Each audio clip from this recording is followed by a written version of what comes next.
Mas fala, Cardume, tudo bem? Aqui é o Bruno Nogueira Aqui é a Carol. Aqui é o PP. e vocês acabaram de ouvir aí o Pepe Cunha, hoje um convidado mais do que especial para falar com a gente sobre carreira de mergulho, sobre fotografia, sobre um monte de coisa bacana e sobre uns assuntos cabeludos também, né, Carol? Opa, o PP foi meu professor de fatores humanos. Conheci o assunto quando ele deu uma palestra para nós, Bruno, você também estava nessa palestra. E Hum. aí, a gente vai falar um pouquinho desse assunto hoje e vocês vão ver, é apaixonante. Você começa a estudar isso daí, você fala, cara, quero estudar isso o resto da vida. Então não vamos enrolar, vamos rodar essa vinheta para a gente poder começar essa conversa que vai ser incrível com o PP. Sobe a vinheta.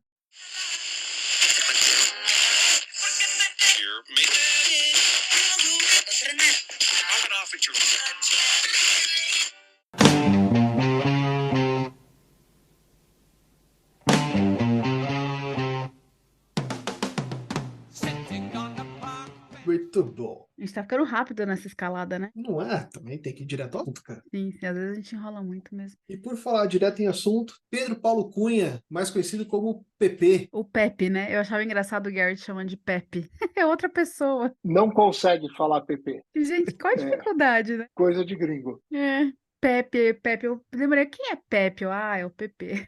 Pior é que Pepe, em espanhol, é apelido de José, que não tem Ah, nada a ver. Então eu passei E por isso minha vida inteira, quando eu trabalhava em banco espanhol. mas sempre te chamam de Pepe? Raríssimo, só estrangeiro. Ah, tá. Eu vi que é, você acostumou, que você respondia, e falei, então tá tudo certo. depois de um tempo você assume, né? É É, Pepe. Se é gringo, Adaptabilidade, Bruno. Ou você se adapta ou você morre. Então, é verdade. olha, aqui na minha cabeça várias vezes eu chamo o Garrett de Garrett Bale, cara, porque eu sou torcedor do Real Madrid. Então a gente perdoa ele te chamar de Pepe, porque eu já chamei ele de Garrett Bale tantas vezes. eu já passei por tanta coisa pior trabalhando com indiano, com essas coisas, que isso daí até passa batido. PP, Mas vamos falar de mergulho, não de nome, né? primeiro que é um prazer imenso ter você aqui. A gente fica realmente muito feliz dos convidados, do calibre dos convidados que a gente tem conseguido angariar para conversar com a gente. E mais do que tudo, ver que as pessoas são completamente simpáticas e você é um cara extraordinário. Por isso que para a gente é muito significativo ter você aqui com a gente. Pepe Cunha, Mas inclusive, é o cara que a gente via as fotos, né, expostas por aí, foto no Instagram, e é mais uma dessas pessoas que a gente fala, nossa, nunca vou conhecer essa pessoa, e de repente tá aqui conversando com a gente, então é muito legal essa experiência. Muito obrigada, Pepe, por ter aceitado, por estar aqui, valeu. Eu que agradeço o convite. Carol, Bruno, espetacular estar com vocês e poder contribuir para o Coluna d'Água. Obrigada. Mas antes da E gente aí? chegar nos assuntos cabeludos, eu queria entender e até conhecer um pouquinho mais do PP, porque se por um lado a gente se conheceu na palestra e você é um cara super aberto, super simpático, já parece que a gente é amigo faz anos, por outro lado a gente não conhece a história do PP. Então eu queria voltar um pouquinho para trás e saber, poxa, PP, quem é o PP por trás do arroba PP Cunha? Puxa, eu brinco que aí tem vários PPs. Você tem que procurar o PP que você quer. O PP é um dinossauro que nasceu em meados do século passado e tem uma formação aí esdrúxula, que eu brinco, né, que é formado em engenharia naval. Tem poucos Eita, engenheiros navais perdidos por aí, com uma especialização bizarra que ficou famosa aí algumas semanas atrás, que eu me especializei em fabricação de submersíveis, meu né? Deus, quanto E no assunto. acidente, descobriram no acidente do Titanic, alguém procurando em bibliografia, descobriram meu trabalho de conclusão de curso, descobriram que eu era especializado nisso, achavam que eu entendia alguma coisa. Só que depois que eu saí da faculdade, eu acabei não exercendo a profissão, né, e fui trabalhar na área de tecnologia. Fiquei aí mais de 30 anos como tecnologia em bancos, fui diretor de alguns grandes bancos. Adoro tecnologia, não nego, sou nerd, geek, o que você quiser falar, mas a paixão de verdade está em outro lugar.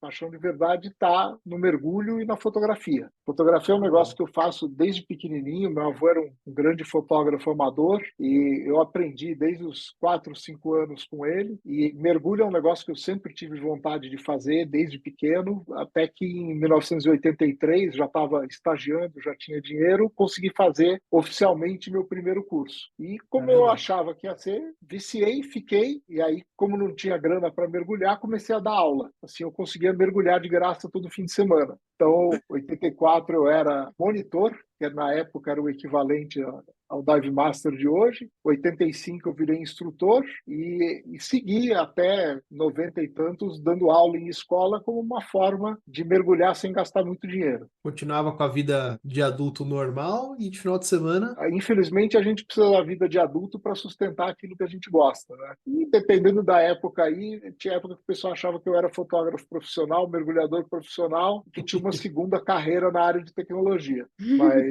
mergulho realmente é paixão e a gente faz sempre que dá. Tem épocas que dá mais, épocas que dá menos. Eu não tô conseguindo segurar o comentário que eu sei que o Bruno vai acabar comigo, mas mergulha antes de eu ter nascido. Aí, ó, a cara do Bruno. Eu sabia. Porra, Carol, de novo, cara. Mas, Ele sempre fala isso, Carol, mas eu fico impressionada porque eu acho demais essa carreira no mergulho, sabe? A experiência, as histórias, ver a Porra, Carol, mudança todo do convidado que vem mergulho. aqui, você chama o cara de velho, meu. Eu não tô chamando ninguém de velha, eu tô falando sou de velho, experiência. eu sou velho, eu sou um Experiente, dinossauro. né, nada. Tem um grupo na internet que chama os Scubasauros.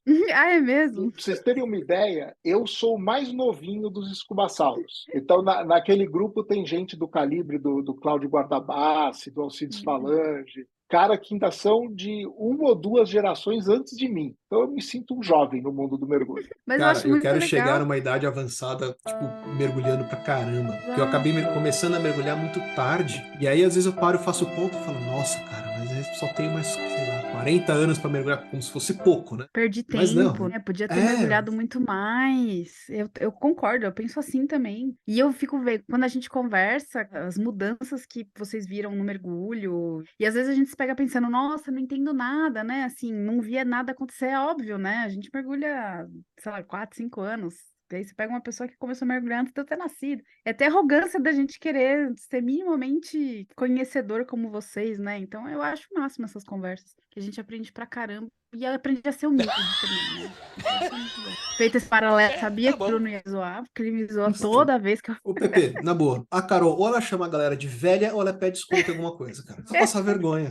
Cara, cabelo branco e barba branca, velho já não é problema. Agora é aquele velhinho que vai morrer mergulhando aos 90 anos.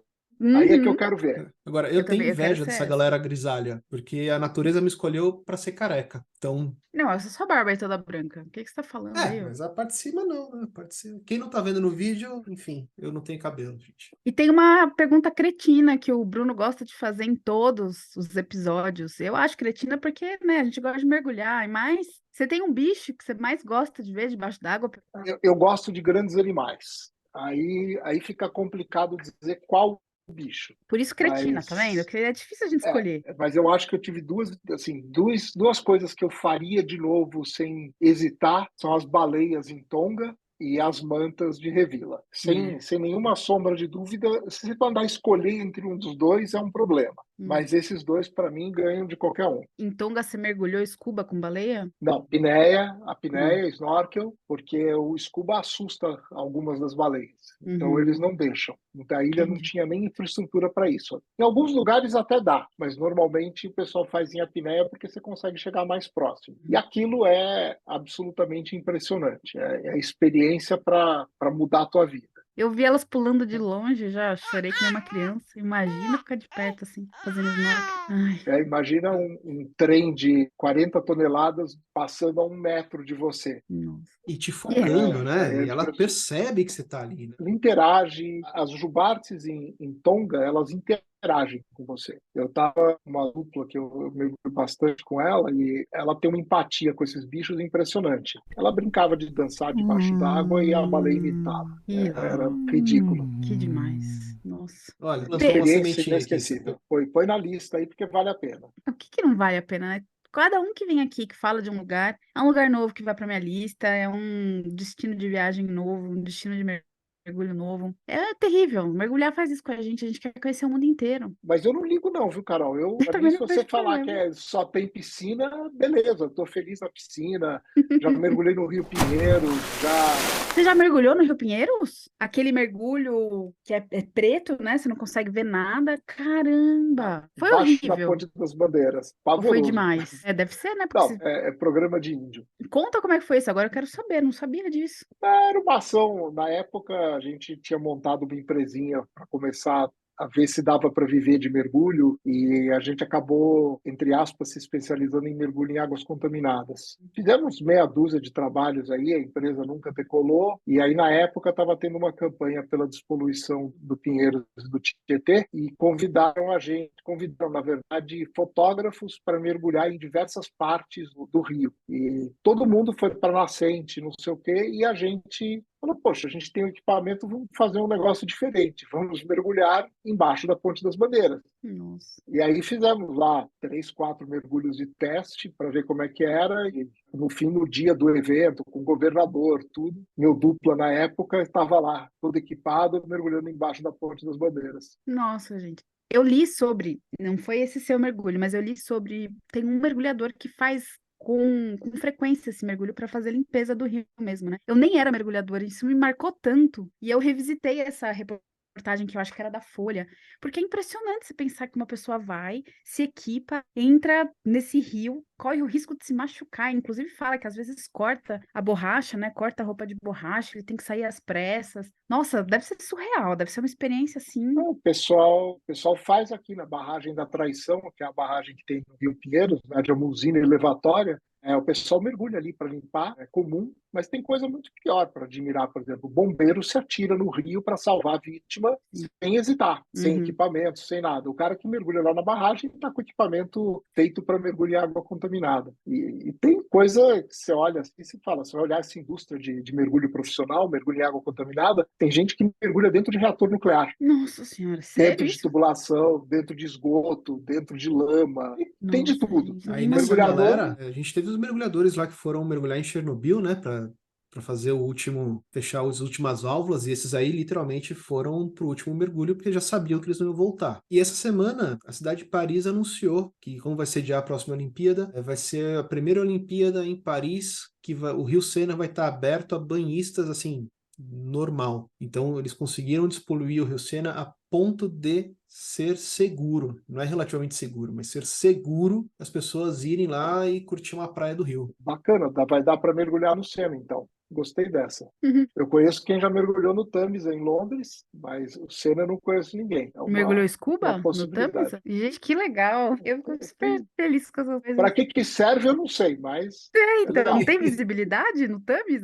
Não, Deve ser verde, né? tudo verde. O marrom. É, Mas né? vira e mexe pega baleia no Tamisa, né? Elas erram e entram o rio adentro e tem foto de baleia em Londres. Sério, isso eu nunca tinha visto. Não, papo sério. Essa eu não conhecia também. Vou É. Assim, pesquisar. não é a baleia azul, gente. Balinha piloto e tal, mas acontece. E mergulho de escafandro? Como é que você chegou nessa parada? E eu sempre tive atração pelo lado técnico do mergulho. Isso todo o lado de desenvolvimento de equipamento, de teoria de descompressão, tudo isso daí sempre me fascinou, e que é um negócio que eu sempre curti estudar. E eu tenho uma fissura por história do mergulho, de entender como é que esse negócio começou, como é que os caras faziam. E quando você pega, por exemplo, a teoria da descompressão, ela está muito ligada à evolução dos equipamentos, o que foi acontecendo ao longo dos anos. E eu comecei a me interessar por isso. E sempre tive essa fascinação pelos escafandros clássicos. E um belo dia eu resolvi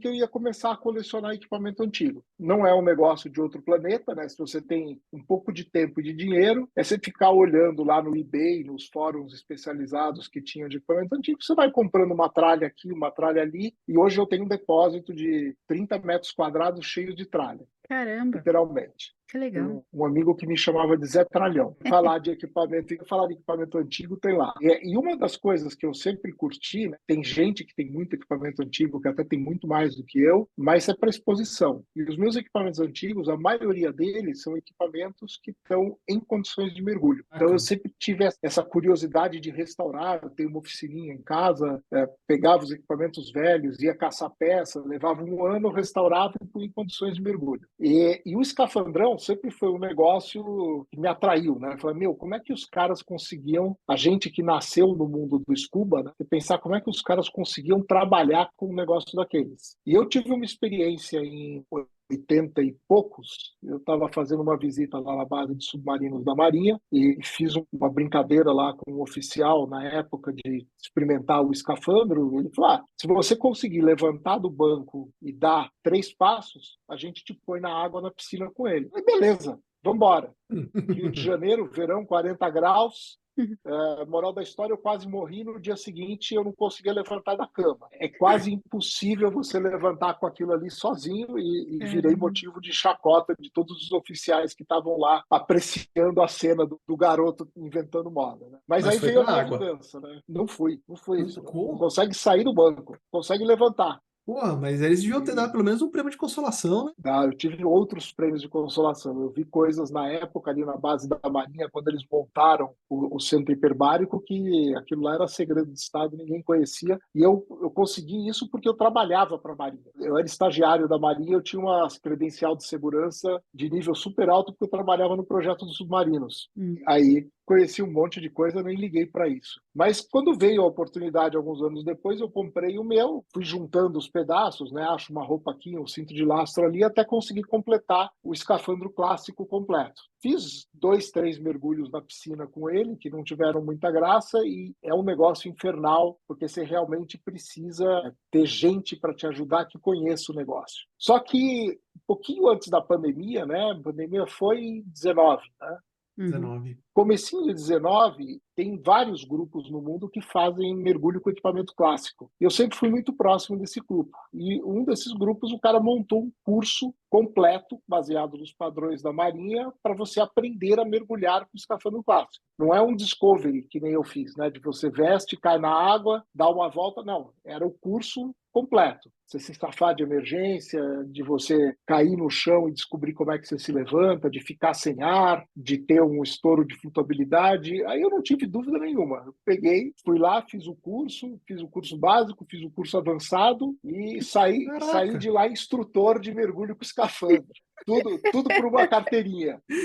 Gente, o PP é dos meus também. Eu faço tudo quanto é coisa que eu vejo pela frente. E era muito legal, porque isso daí não era feito em piscina, era feito num spring, né, numa daquelas nascentes que eles têm lá na Flórida. Era um lugar com 20 metros de profundidade, com naufrágio no fundo, com espaço para você andar, se mexer, se virar, fazer o furdúncio todo que você faz com aquele negócio. Então foi uma experiência super bacana e é um negócio que, primeira oportunidade que eu tiver, eu quero voltar lá para brincar mais e dar algumas aulas, porque é muito divertido. E depois que você aprende, quando você tem uma equipe treinada e você sabe o que fazer, ele é um equipamento extremamente confortável e extremamente seguro, pensando que você não está fazendo scuba, né? Que você está fazendo um mergulho dependente, amarrado na superfície e andando no fundo. Isso é um negócio que no scuba a gente não deixa o cara encostar no fundo, aqui não tem outro jeito, né? É enfiar a bota e sair andando. Eu acho que se o Mas scuba dá aquela sensação que a gente está voando, esse deve estar a sensação que você está na Lua, né? Deve ser mais você ou está menos isso. literalmente na Lua. Comparação perfeita. Nunca tinha pensado nisso, mas é exatamente assim. Um equipamento gigante, você lá dentro daquele negócio, andando, dando saltos. Você está com, sei lá, você deve pesar uns 10, 15 quilos no máximo. Você deixa o peso suficiente para a bota ter tração no fundo. E aí você vai se divertir. Que demais. É muito louco. Que legal. Caraca, Então, se a gente está com 10 minutos de conversa, eu já tenho 2 itens novos na minha lista de coisas para fazer. Beleza, vamos embora. Tem um curso legal, Bruno, que é aquelas maluquices, né? Isso daí eu já tinha antes de fazer esse curso na Flórida. O pessoal sempre tem curiosidade de como é usar um escafandro, um equipamento dependente, umbilical, máscara full face, essas coisas.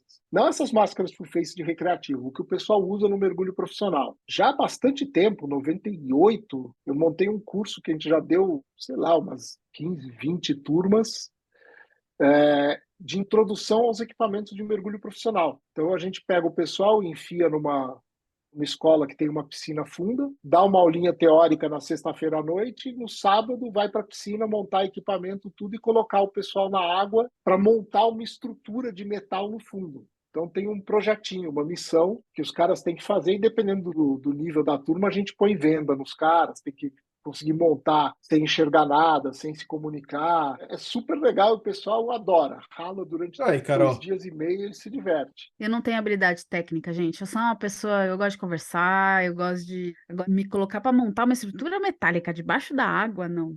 Caraca, vai Facinho, regar, facinho. cara. Nossa, já reguei já. Carol, é para você. Pepe colocou fitinhas coloridas nos tubos, 2 fitinhas vermelhas encaixa com duas e você coloca Aí, 4 cara. parafusos.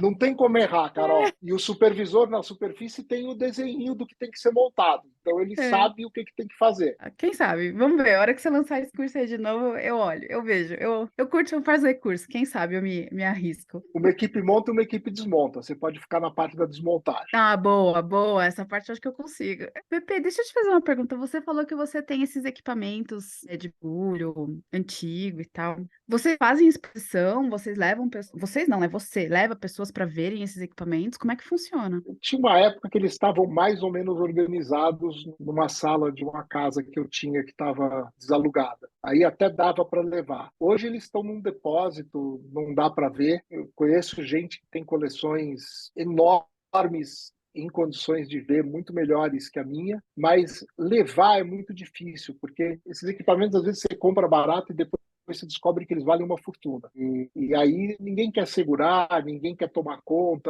A gente já Uhum, levou algumas coisas em exposição algumas vezes, mas é complicado. A gente tentou montar uma exposição no Rio, também acabou não dando certo. É uma pena que brasileiro não valoriza isso, mas uhum. eu conheço meia dúzia de caras que, se alguém patrocinasse um museu, dava para fazer um museu de equipamento de mergulho com a história do mergulho de qualidade mundial, Isso aqui é coisa que demais. você não veria nem nos Estados Unidos. Mas nos Estados Unidos é difícil, os caras mal conseguem sobreviver com os 2, 3 museuzinhos que eles têm lá, então complicado. Mas se alguém tiver interesse pessoalmente, a gente sempre A faz gente alguma nunca coisa. Eu sabe quem sempre tá levo. ouvindo a gente, mas de repente alguém aí, ó, influente no Museu da Manhã, do Rio de Janeiro, Algum ou então aquário, né? Esses aquários hoje em dia tem uma... até urso polar. Tira o urso polar, devolve ele pro lugar certo e faz um Não, museu de o mergulho, né? Aquarrio fez uma exposição muito legal Ah, que legal. e fizeram a exposiçãozinha. Aliás, o Aquarrio, para quem está ouvindo, se não conhece, merece ser visto, porque ele não é aquário de ver urso polar, é Uhum. um aquário marinho para ver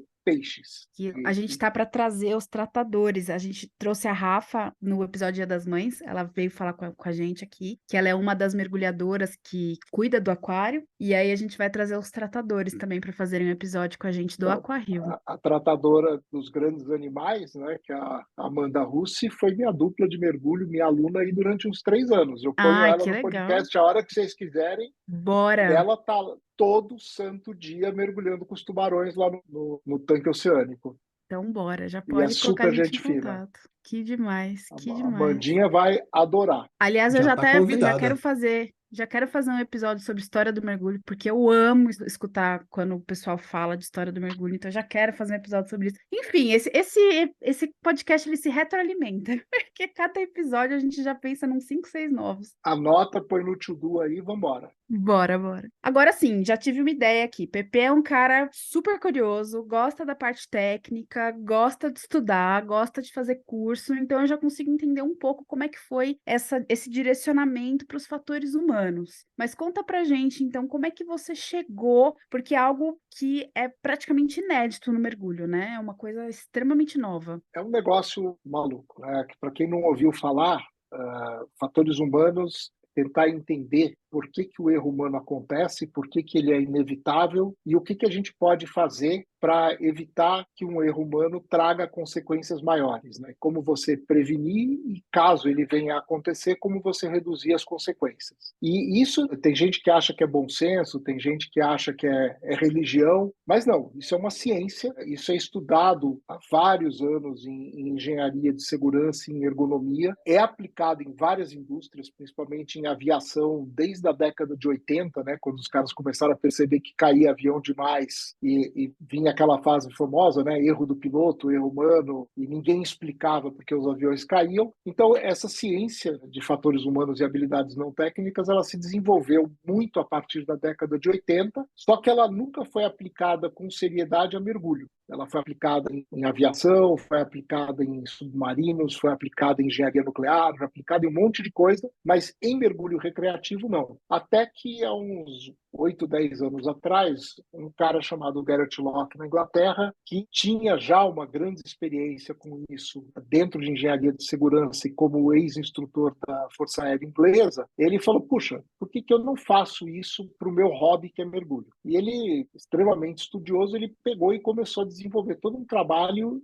de aplicar as teorias de fatores humanos ao mergulho. Fez uma tese bastante longa, um trabalho de pesquisa enorme sobre estatísticas de acidentes de mergulho e montou. Por acaso, durante a pandemia, naquela crise de não ter nada para fazer, eu comecei a olhar, a fuçar, fiquei de cara com o trabalho dele. O cara curioso lê um blog, lê 2 blogs, compra o livro, lê o livro, aí começa a ler as referências do livro e aí não para mais. O resultado disso daí acabou sendo 3 anos praticamente de estudo disso daí, que no ano passado, quando eu fiz, já tinha feito alguns cursos virtualmente com o Garrett, ano passado ele veio para o Brasil, eu me inscrevi na hora para um curso, que foi o curso que você fez, Carol, e eu saí daquele curso com a mesma opinião que você falou, cara, isso é um negócio que todo mundo tinha que aprender, né? E eu saí desesperado do curso, eu falei, meu, como é que eu aprendo mais? E aí veio na minha cabeça um ditado que eu adoro de um físico americano que chama Richard Feynman, um dos caras mais brilhantes que já viveu nesse planeta, e ele diz que se você quer aprender alguma coisa, a melhor forma é ensinando.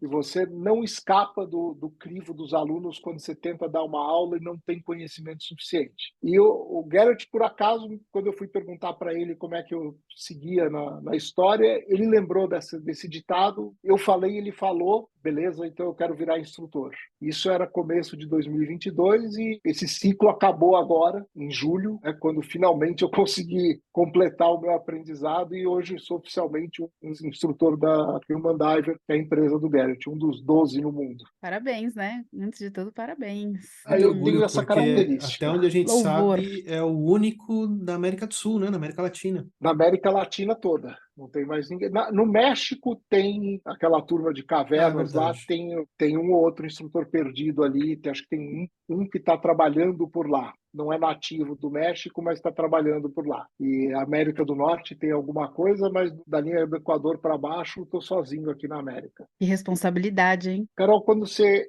começa a entender o impacto que isso pode ter em segurança do mergulho, você estava lá para ver como isso pode mudar o teu mergulho, você percebe que tem uma tremenda responsabilidade. E tem um pouco de idealismo nisso, né? Eu investi muito dinheiro que provavelmente eu nunca vou recuperar dando curso na minha vida, mas para mim, a maior recompensa é ver uma turma saindo rindo, como vocês deram, depois de 2 dias bastante intensos, né? Eram 10, 11 horas de aula por dia. Você vê que o pessoal sai rindo e olhando as avaliações dos cursos, você vê como o pessoal vê a aplicação prática de fatores humanos, não só para o mergulho, mas na vida pessoal e na vida profissional. O quanto essa questão de saber tratar o erro humano é importante. Tanto que eu agora já estou com o curso pronto para mergulho, estou dando o curso padrão da Human Diver, mas eu adaptei o curso para a área de tecnologia. Uhum. Eu digo por mim, quando eu fiz o curso, foi até engraçado, porque a gente fez o curso específico de mergulho, né? E aí no final da semana, no final do curso, a gente tinha que falar aplicações no mergulho. E eu, caramba, eu quase não pensei em mergulho. Eu pensei em um monte de coisa pessoal do meu dia a dia, pressões do trabalho, relações humanas. Eu, caramba, quase não pensei em mergulho. Assim, é muito amplo, é muito incrível. Adaptar o curso que você fez para operações de tecnologia, a única coisa que eu fiz foi trocar os exemplos e as fotografias. Não mexi em absolutamente nada do texto, de nada, nem dos exercícios. Eu mudei os estudos de caso e mudei os exemplos. Está resolvido o problema. É Funciona igualzinho. bem amplo, tem uma aplicação muito verdadeira, assim, no dia a dia, né? E vai servir para mergulho e vai servir para tudo. Não é uma coisa específica, né? Eu só vou aplicar aqui para mergulhar do passo de gigante para frente, não. E o pessoal é muito simplista quando analisa acidente de mergulho, né? O Uhum. próprio case que o Garrett fez um documentário, o If Only, que está disponível lá de graça no site, ele é um caso assim. O o cara estava fazendo um curso de rebriefer, caiu na água com o cilindro de oxigênio fechado. O cara fez isso porque ele não rodou o checklist. E encerra a discussão. Cara, a indústria de aviação aprendeu isso há muitos anos, que o problema é muito mais complicado do que uma visão superficial assim. Você tem que entender o contexto, a história, o porquê que o cara fez aquilo. E quando você assiste lá o documentário, você percebe que as razões que levam o cara a cometer um erro desses começam na formação dele, como open water, anos antes. Só que o cara é exposto a uma série de condições que vão propiciando os erros a acontecerem. Até que um dia acontecem um monte de pequenos erros que levam a uma fatalidade ou um acidente grave. E isso é a vida, ela é assim. Os pequenos erros, eles podem ou não se alinhar. O exemplo que a gente sempre dá, vários mergulhadores já caíram na água com cilindro de oxigênio fechado, no rebriefer, e não morreram. Então, não é simples assim falar, foi isso. E eu acho que em cada acidente desse, se a gente tivesse na indústria um pouco mais de divulgação dos acidentes, a gente tinha muita coisa para aprender em cima disso. Como fez a aviação. A aviação, há anos, os relatórios de acidentes são todos despersonalizados, são públicos, você tem acesso, qualquer piloto lê todo o relatório de acidente para saber como é que ele vai evitar aquilo, e os relatórios sempre terminam com as lições aprendidas e o que você tem que fazer para evitar o próximo. E no mergulho? Quantas vezes alguém já viu um negócio desses? Eu venho da indústria de aviação, e quando você tem um incidente reportado, com fatalidade ou não, às vezes pode ser simplesmente o estouro de um pneu. Você tem uma investigação por trás, exatamente. Você tem uma investigação por trás, você tem investigação, por exemplo, imaginar que estourou o pneu na companhia aérea X, aí, qualquer uma num pouso aqui em Guarulhos. Você tem uma investigação por parte da companhia aérea, por parte do aeroporto, por parte do fabricante do pneu, e isso é passado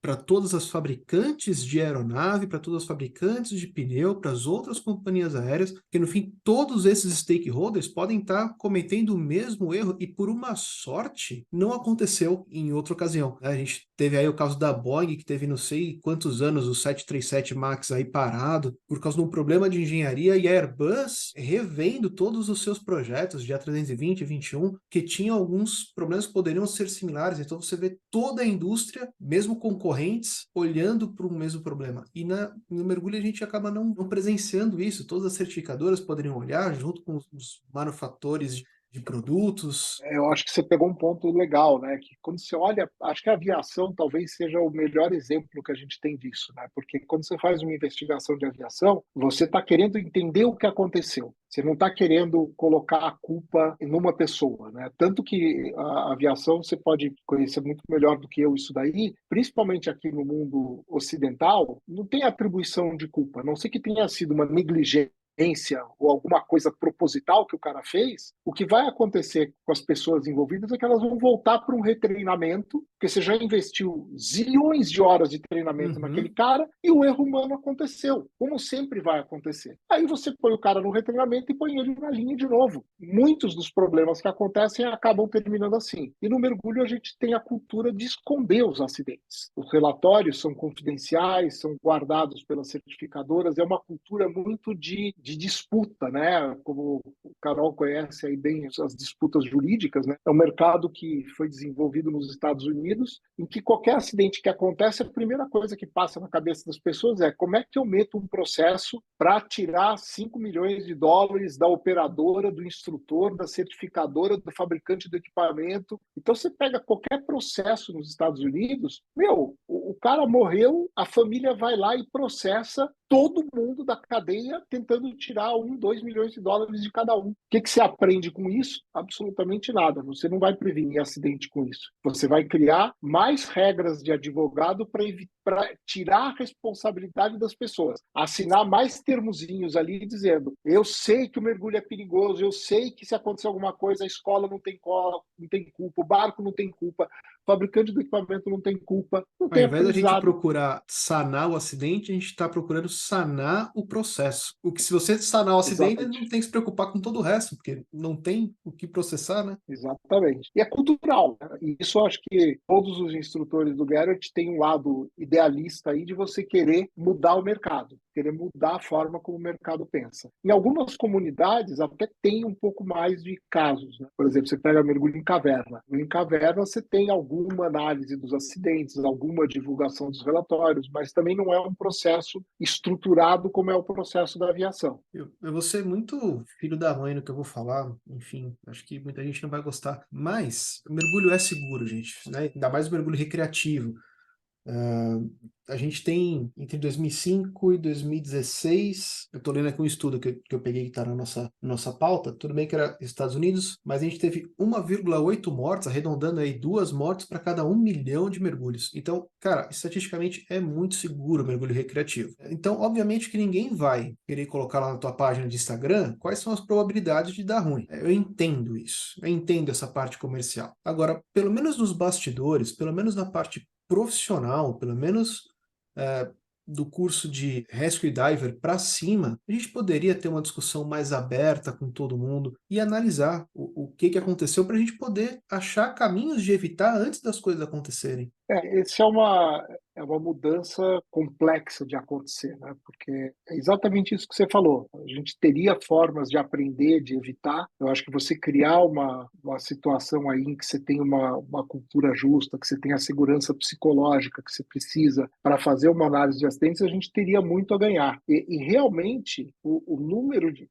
acidentes que a gente tem é baixíssimo. Se você for olhar, até que tem bastante incidente que não trouxe nenhuma consequência grave, mas o ponto é, ninguém está aprendendo nada. E a gente continua cometendo os mesmos erros e cada vez mais tentando proteger as partes contra um processo de disputa judicial. Eu vou dar um exemplo tão bobo. Eu acho que no começo desse ano, eu já mergulhei em Cozumel, fiz mergulho drift, e eu li no começo desse ano que um mergulhador, ele foi levado pela corrente e sumiu, foi levado pela corrente. E aí, eu nesses fóruns, né, que falam de acidentes, incidentes, enfim, todo mundo discutindo o que fazer nessa situação. Nada para o paredão, nada para cima, nada para baixo, não nada. O que você faz? E nisso, eu até hoje eu não sei, se eu for pega por uma corrente, né, eles chamam de down current, né, que é uma cachoeira, eu até hoje não sei, tecnicamente, o que eu devo fazer, porque foi uma discussão num fórum, que você não consegue, você não tem uma discussão técnica sobre isso, é um monte de gente que não sabe o que aconteceu, não sabe de onde veio, de onde foi,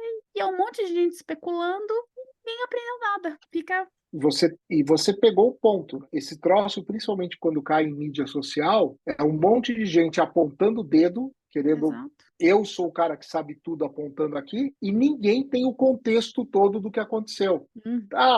O instrutor tinha falado que ele não pode ir naquela direção porque tem um down current lá. O cara foi, então ele morreu por causa disso. Mas se o processo todo, como é que aconteceu o briefing, como é que eles se comportaram debaixo d'água, que treinamento esse cara tinha, isso nunca Será vem que à a tona. língua foi uma Isso barreira? some. A língua, entendeu? Tem tanta coisa, cultura, língua, que pode ter influenciado, só que a gente não vai no detalhe, a gente não conta a história. E aí Uma dá nisso, resposta as simples para pessoas um sabem problema o que fazer. complexo. E aí, respondendo a sua pergunta, Carol, se você for pega por uma down current numa parede, a primeira coisa que você faz é agarrar a parede. Agarrar, né? Vai, segura aí. Estraga o coral, mas fica viva, Você né? estraga o coral, mas fica viva. É. Se agarra na parede, infla o teu colete e começa a sair. Cuidado, infla o colete, mas daí tenta fazer a parada de segurança, cuidado para não. Enfim, muita coisa. Por isso que eu brinco que nessa hora o agarrar a parede é o mais importante, porque você consegue se segurar ali e consegue Escalar, controlar né? a tua subida. Você está Sim. sob controle. Simplesmente inflar o colete e fazer uma subida míssil Polaris, talvez ajude, talvez não resolva, talvez só o colete não tenha flutuabilidade suficiente para isso. Não sei como é que você está lastrada. Essa parte também ninguém fala, né? Você pega, por exemplo, o lastro. Operação de mergulho, o cara não quer dor de cabeça. O instrutor olha e fala: esse cara aqui deve pesar de uns 3 quilos, eu vou colocar 8, porque aí eu garanto que ele vai descer. Aí cai numa situação dessas e o que acontece? Mas a gente não sabe, né? Porque as histórias, elas desaparecem. E justamente, eu não sei porque eu tava nessa pegada de ficar acompanhando esse tipo de situação, e é isso, a gente parte de notícias super mal redigidas, né, normalmente de mídias que nem são especializadas em mergulho, então vem todo tipo de menção não técnica, e aí você pega o pessoal discutindo aquilo sem saber nada do que aconteceu, sem ter detalhes, e a gente nunca tem uma conclusão, uma resposta, né? E é isso, você no final não tem aprendizado nenhum, só a discussão e o medo, isso cria medo, né? Porque aí eu que passei uma semana mergulhando em Cozumel, falei, cara, e se eu tivesse caído numa down current, eu não ia saber o que fazer. cria medo e pior, você acaba criando processos e procedimentos muitas vezes esdrúxulos, né? As pessoas acreditam que as regras estão escritas lá para serem seguidas e que as regras são perfeitas. Não, as regras não são perfeitas. É algum cara que idealizou alguma coisa, que alguém escreveu, que alguém executa de um outro jeito e que dá no que dá. Mas o exemplo que a gente dá lá no curso, que é a brincadeira, né? Durante muito tempo, e acho que até hoje ainda tem uma certificadora que fala isso, quando você faz o Discovery Scuba Diving, o famoso mergulho de batismo, né? Cada instrutor pode ter 4 alunos com ele. Aí eu faço a seguinte pergunta. Aí você tem um problema com um aluno que está pesado demais. Você tem um problema com um aluno que está leve demais, que é absolutamente normal. Eu tenho 2 mãos. Eu vou dar uma mão para uma mão para o outro e vou segurar os 2. O que acontece com os outros 2 caras? O standard fala, o instrutor tem que manter total controle sobre os 4 alunos. Está escrito lá, pode procurar. Como é que você mantém um controle numa situação de emergência com 4 pessoas? Você não consegue.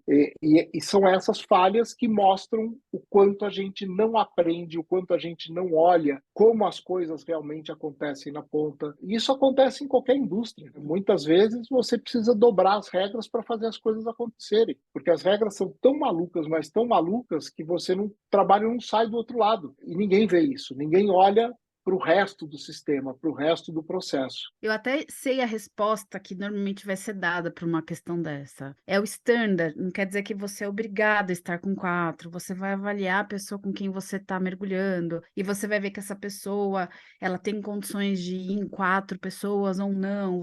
Você vai avaliar o grupo, mas aí isso é a situação Basta ideal. um problema, gente. Não, e é aquela coisa, eu fico imaginando, por exemplo, eu fui para Ilhabela e eu via, não sei, gente, credenciadora, não sei operadora, mas exato, eu tava Discovery na Ilha das Cabras. Isso, eu tava na praia mesmo, tomando sol e vendo a galera indo e voltando de bote, fazendo. E são grupos enormes, então você tem aquela pressão comercial, você tem a busca por aquilo. Será que naquela pressão comercial sempre é possível fazer essa análise? Sempre existe espaço, tempo para fazer a análise ou não? Realmente, eu vou ter controle de todo mundo que eu estou conseguindo, né? O instrutor tem capacidade de fazer essa análise debaixo da pressão comercial de tempo que ele tem ali. Exatamente. E convenhamos, não é uma análise que você vai olhar para a pessoa que acabou de chegar no teu balcão e falar assim, essa daqui vai dar problema. Cara, se tiver um cara que tem essa capacidade, eu quero contratar ele hoje, né? Porque eu vou usar ele para um monte de coisa. O cara vai olhar o avião e falar, esse daqui vai dar problema.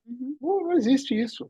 Sem contar que você, assim, que você tenha essa capacidade, você precisa de muita experiência, e não necessariamente todo mundo que está fazendo isso é extremamente experiente. Então, Mas assim, mesmo são que você tantos seja... fatores para você contar com o bom senso de quem vai aplicar os standards, né? Eu acho que é um risco que se corre. O problema é que mesmo que você seja muito experiente, você vai lá, ou que não seja, tanto faz, se hoje você vai levar 4. Mas, porra, deu tudo certo. Porra, mas faltou um instrutor, cara. Puta, então vamos fazer o seguinte, cara, eu vou levar 5. E deu tudo certo. E aí você leva 5. E deu tudo certo. Depois de um mês, fala, caralho, 5? Eu vou levar 6. E deu tudo Mas certo. você tá indo do Já fiz 100 standard, né? vezes. Aí na Mas vamos lá. 100ª, É dá que daí a ruim. gente já tá falando em violação de regra, né? Eu acho que daí a gente já começa...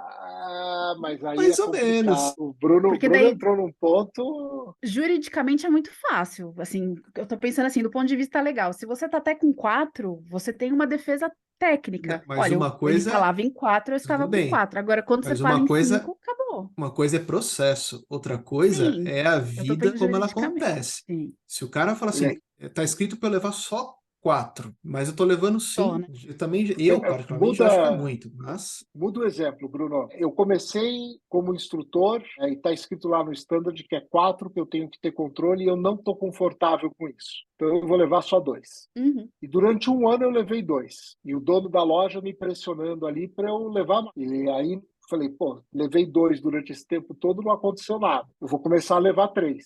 Aí eu fico um ano levando 3. Aí começa a acontecer a normalização do desvio, né? Você achava que levar 2 era seguro, você começou a levar 3. Não quer dizer que levar 3 seja seguro, mas nunca aconteceu nada. E como nunca aconteceu nada, eu passo a assumir que não vai acontecer. O passo seguinte é eu levar 4. eu ainda estou dentro do standard, mas eu estou num patamar seguro de verdade ou não? O standard serve para proteger a certificadora ou serve para proteger o mergulhador? O que eu estou falando aqui? Vou dar um exemplo, puta, aconteceu comigo, cara. Fui para Fernando de Noronha, pós-pandemia, assim, primeira semana, e fui mergulhar e no barco, a gente tava tipo com uns 6 dive master para uns 4 mergulhadores. Então, você tava com praticamente um time de mergulho VIP. E eu peguei um casal que tinham recém feito o Open. O único mergulho deles foi o mergulho da certificação. E aí o pessoal da operadora levou a gente para um ponto. E aí o tonto aqui achou uma raia linda, tava batendo foto. Eu já era avançado, tô fazendo foto, dali a pouco eu vejo o grupo inteiro. A hora que eu bato no meu computador, a gente estava a 24 metros. E aí os dois bonitos fazendo pose ali na frente, ok, a operadora batendo foto e tal. E, ok, subimos, fizemos a parada e não aconteceu nada. Absolutamente nada. E aí, conversando com o Dive Master, ele falou assim, cara, a gente sabe que tá errado, mas o trajeto leva para essa profundidade, e a gente tá todo dia aqui, então a gente acaba levando mesmo o pessoal de Open Water e vai e faz, e nunca aconteceu nada. E aí isso ficou na minha cabeça, porque eu, como já vinha de aviação, falei, cara, mas e a hora que acontecer? O fato de não acontecer nada diz que é seguro? Não. Aí entram os fatores humanos de novo, né? A mesma história. As pessoas tendem a achar, e isso é um viés natural da forma que nosso cérebro funciona, que o fato de não ter acontecido nada transforma alguma coisa em seguro. Não é. O ato inseguro, ele continua lá, ele só está esperando a vez de vir à tona, acontecer e gerar uma consequência. E, no fundo, o que acaba acontecendo é que a gente é muito resiliente. Os nossos processos são muito resilientes. Então, como as pessoas não reparam nos detalhes, tipicamente o que acontece é que você tem um monte de pequenas falhas que são corrigidas e acaba não levando a nada. Tem uma frase famosa entre pilotos que fala isso, que todo voo bem-sucedido é uma sequência infinita de pequenos erros e pequenas falhas que foram corrigidas. E isso faz com que você chegue no fim. E isso acontece 99,999% das vezes. Porque na cadeia de falha, basta você quebrar um elo que o acidente não acontece. Um exemplo que a gente usa também no curso, né? Tem uma historinha de um cara que estava fazendo análise de acidentes entre vários tipos de piloto privado, né? Piloto de avião pequeno, e ele fez um teste, que ele pegou lá 100 pilotos num aeródromo e colocou os caras para fazer um circuito, né? Decola, faz um circuito, pousa. Decola, faz um circuito e pousa. E dividiu os pilotos em 3 categorias: novatos, intermediários e experientes. E no final de cada voo, ele perguntava para os caras: quantos erros você cometeu? Quais foram os erros que você cometeu ao longo do seu voo? Qual era o grupo que mais cometia erro? Os novatos. Não, os experientes. Mas era o grupo que mais cometia ou que mais relatava? Relatava. Será que ele sabia? Exatamente isso. Os novatos não sabem os erros. Eles não percebem os erros.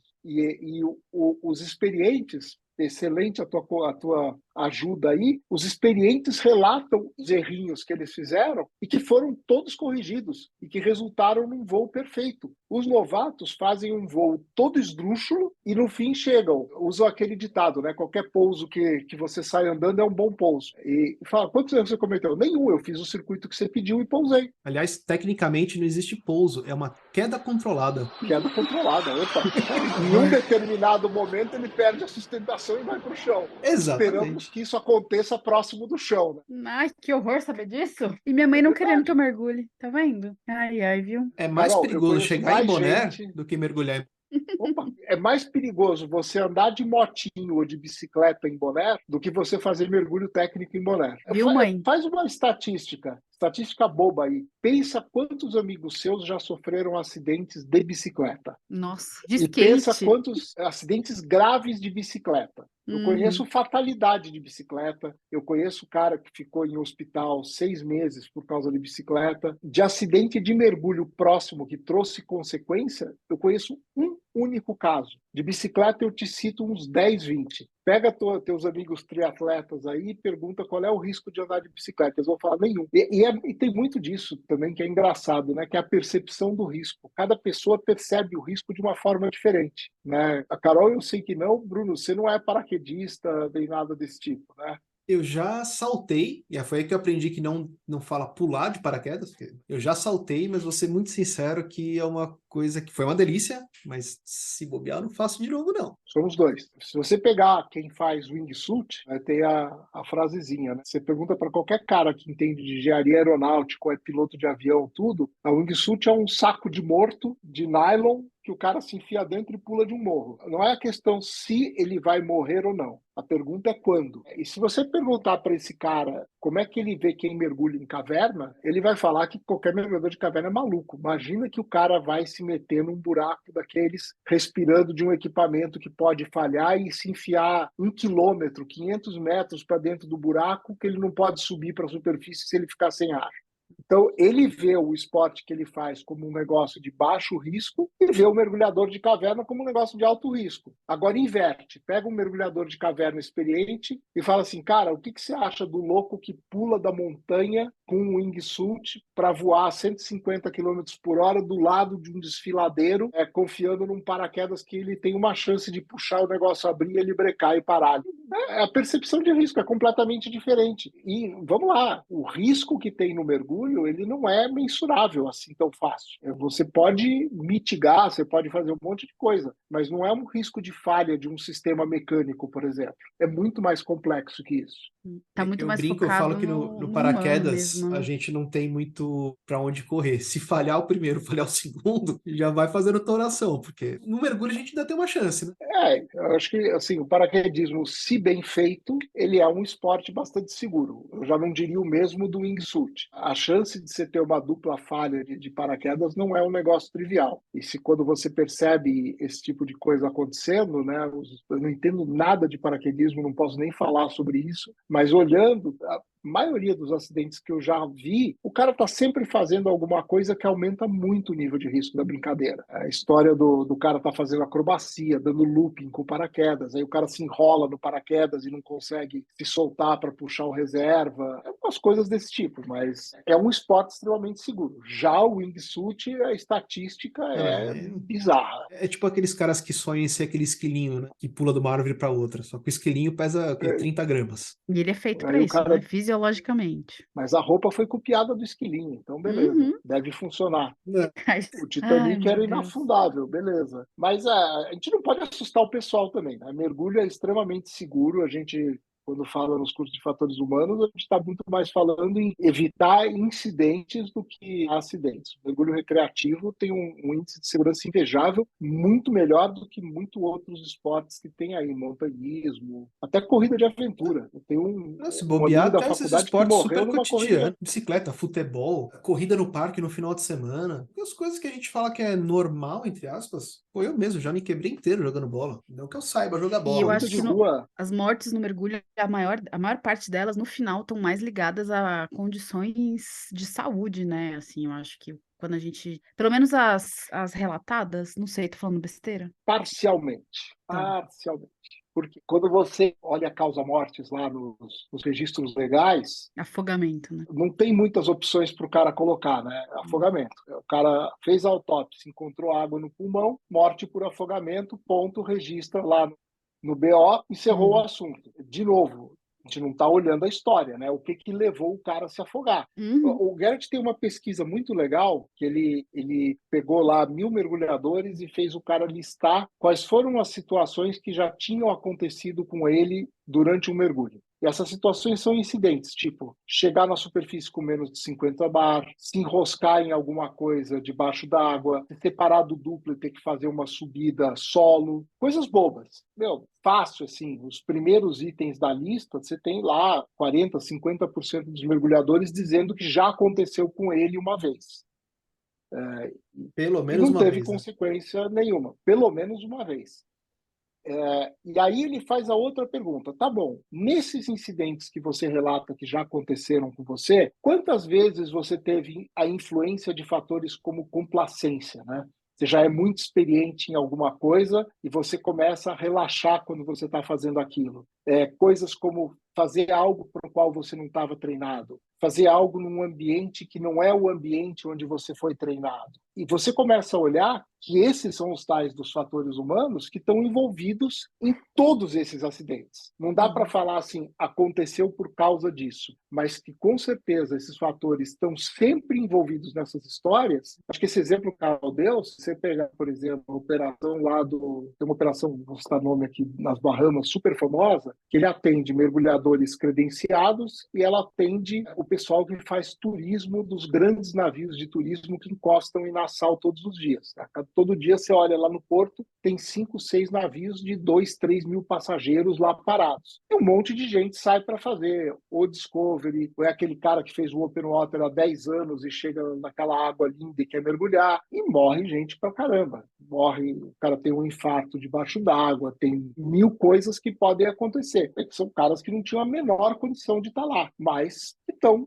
e acontece isso que você falou. Você acaba Mas o problema é isso que a uma eles não condição de saúde ou coisa contrataram parecida. aquele cara que olhava e falava, esse cara vai dar problema. Se tivesse contratado esse Exato. cara, putz, cara. Metade deles não teria passado nem do balcão. Eu tive a oportunidade de presenciar um acidente fatal quando eu estava lá uma vez com um desses caras de turismo. É impressionante como ele já tem o protocolo todo certinho, tudo prontinho, como lidar, como fazer, com polícia, com tudo. Já o processo está perfeito. É E é assustadoramente isso. corriqueiro, né? Aquilo vira parte do habitual. Isso é a verdade, infelizmente. Mas eu acho que E a na gente tem que frente, deixar isso. nesse contexto, nessa fala, eu tô aqui imaginando a minha mãe escutando, inspirando, escutando. Como é que a gente defende que o mergulho é seguro num contexto desse? A primeira coisa que eu falo é, olha os números. Pega os números que o Bruno citou aí. Quanto que era? 1,8 em 1,8 a cada Milhão, milhão. né? 1,8 a cada milhão. Para mim, eu sou um cara de ciências exatas que viveu a vida inteira trabalhando com número, com computador e em banco. Para mim, existem fatos e dados. Qualquer coisa fora disso já vira discussão de time de torcida de futebol, de religião, de qualquer coisa desse tipo. Uhum. Fatos e Ó, vou dados, pôr gente. Vai. um compromisso aqui com 1,8 por... vocês. A hora que eu chegar no meu mergulho, 499.999, eu paro. Excelente teoria, porque está provado estatisticamente que 0,9 mergulhos a cada 500 mil vão dar em acidente. Então, se você É isso fizer aí. 500 mil, certamente você vai ter um acidente. Ou 501, eu Análise só ponho a cabeça perfeita. para baixo da água, subo, pronto, 501 tá liberado. Aliás, isso me fez Exato. lembrar uma das coisas que o Garrett falou no curso, e que isso me marcou tanto, que não sei quem estava falando, falou assim, era um mergulho fácil, era um mergulho bobo. Aí ele, na hora, ele corrigiu, falou, não existe mergulho bobo. Quanto de água você precisa para se afogar? Isso me marcou tanto, porque a gente parte muito desse pressuposto, né? Vou fazer um mergulho bobinho, e não existe isso, né? O exemplo do Wes Skiles, mergulhador de caverna extremamente experiente, morreu no mergulho a 10 metros filmando peixinho colorido. Então, isso E me não marcou foi nem de demais, infarto nem isso. de afogamento. Tá? O dele É, acabou o ar, né? O oxigênio, como é que é, foi? Ele não abriu o Foi Ele porque estava de fechou a oxigênio, foi briefer, isso? ele fechou o rebriefer e esqueceu de abrir quando ele subiu, caiu a pressão parcial do O2, apagou, hipóxia, desceu, afundou, se afogou, causa mortes, afogamento. E tem toda a história que ele estava tirando foto, que ele desligava para não fazer o barulho, né? É sempre a mesma coisa, é entender a história. Se você não Uhum. entende a história, você não chega em absolutamente lugar nenhum. Isso daí é fatal. Mas nem precisa de muito. Eu nem sei se eu vou expor alguém aqui. Mas quando eu era moleque, fui nessas viagens de formatura e tal, né? A gente foi a Porto Seguro. E na mesma semana que eu tava lá, a gente teve o caso de um menino que saiu do barco lá para nadar, num lugar lá de Manguezal, lá, que fazia parte do passeio. E o menino não voltava, não fizeram a contagem, né, voltaram para a pousada, aí realmente o menino estava faltando e tal. E aí saiu-se, né, um mutirão lá para poder fazer a busca pelo menino. E aí encontraram ele, obviamente já tinha se afogado.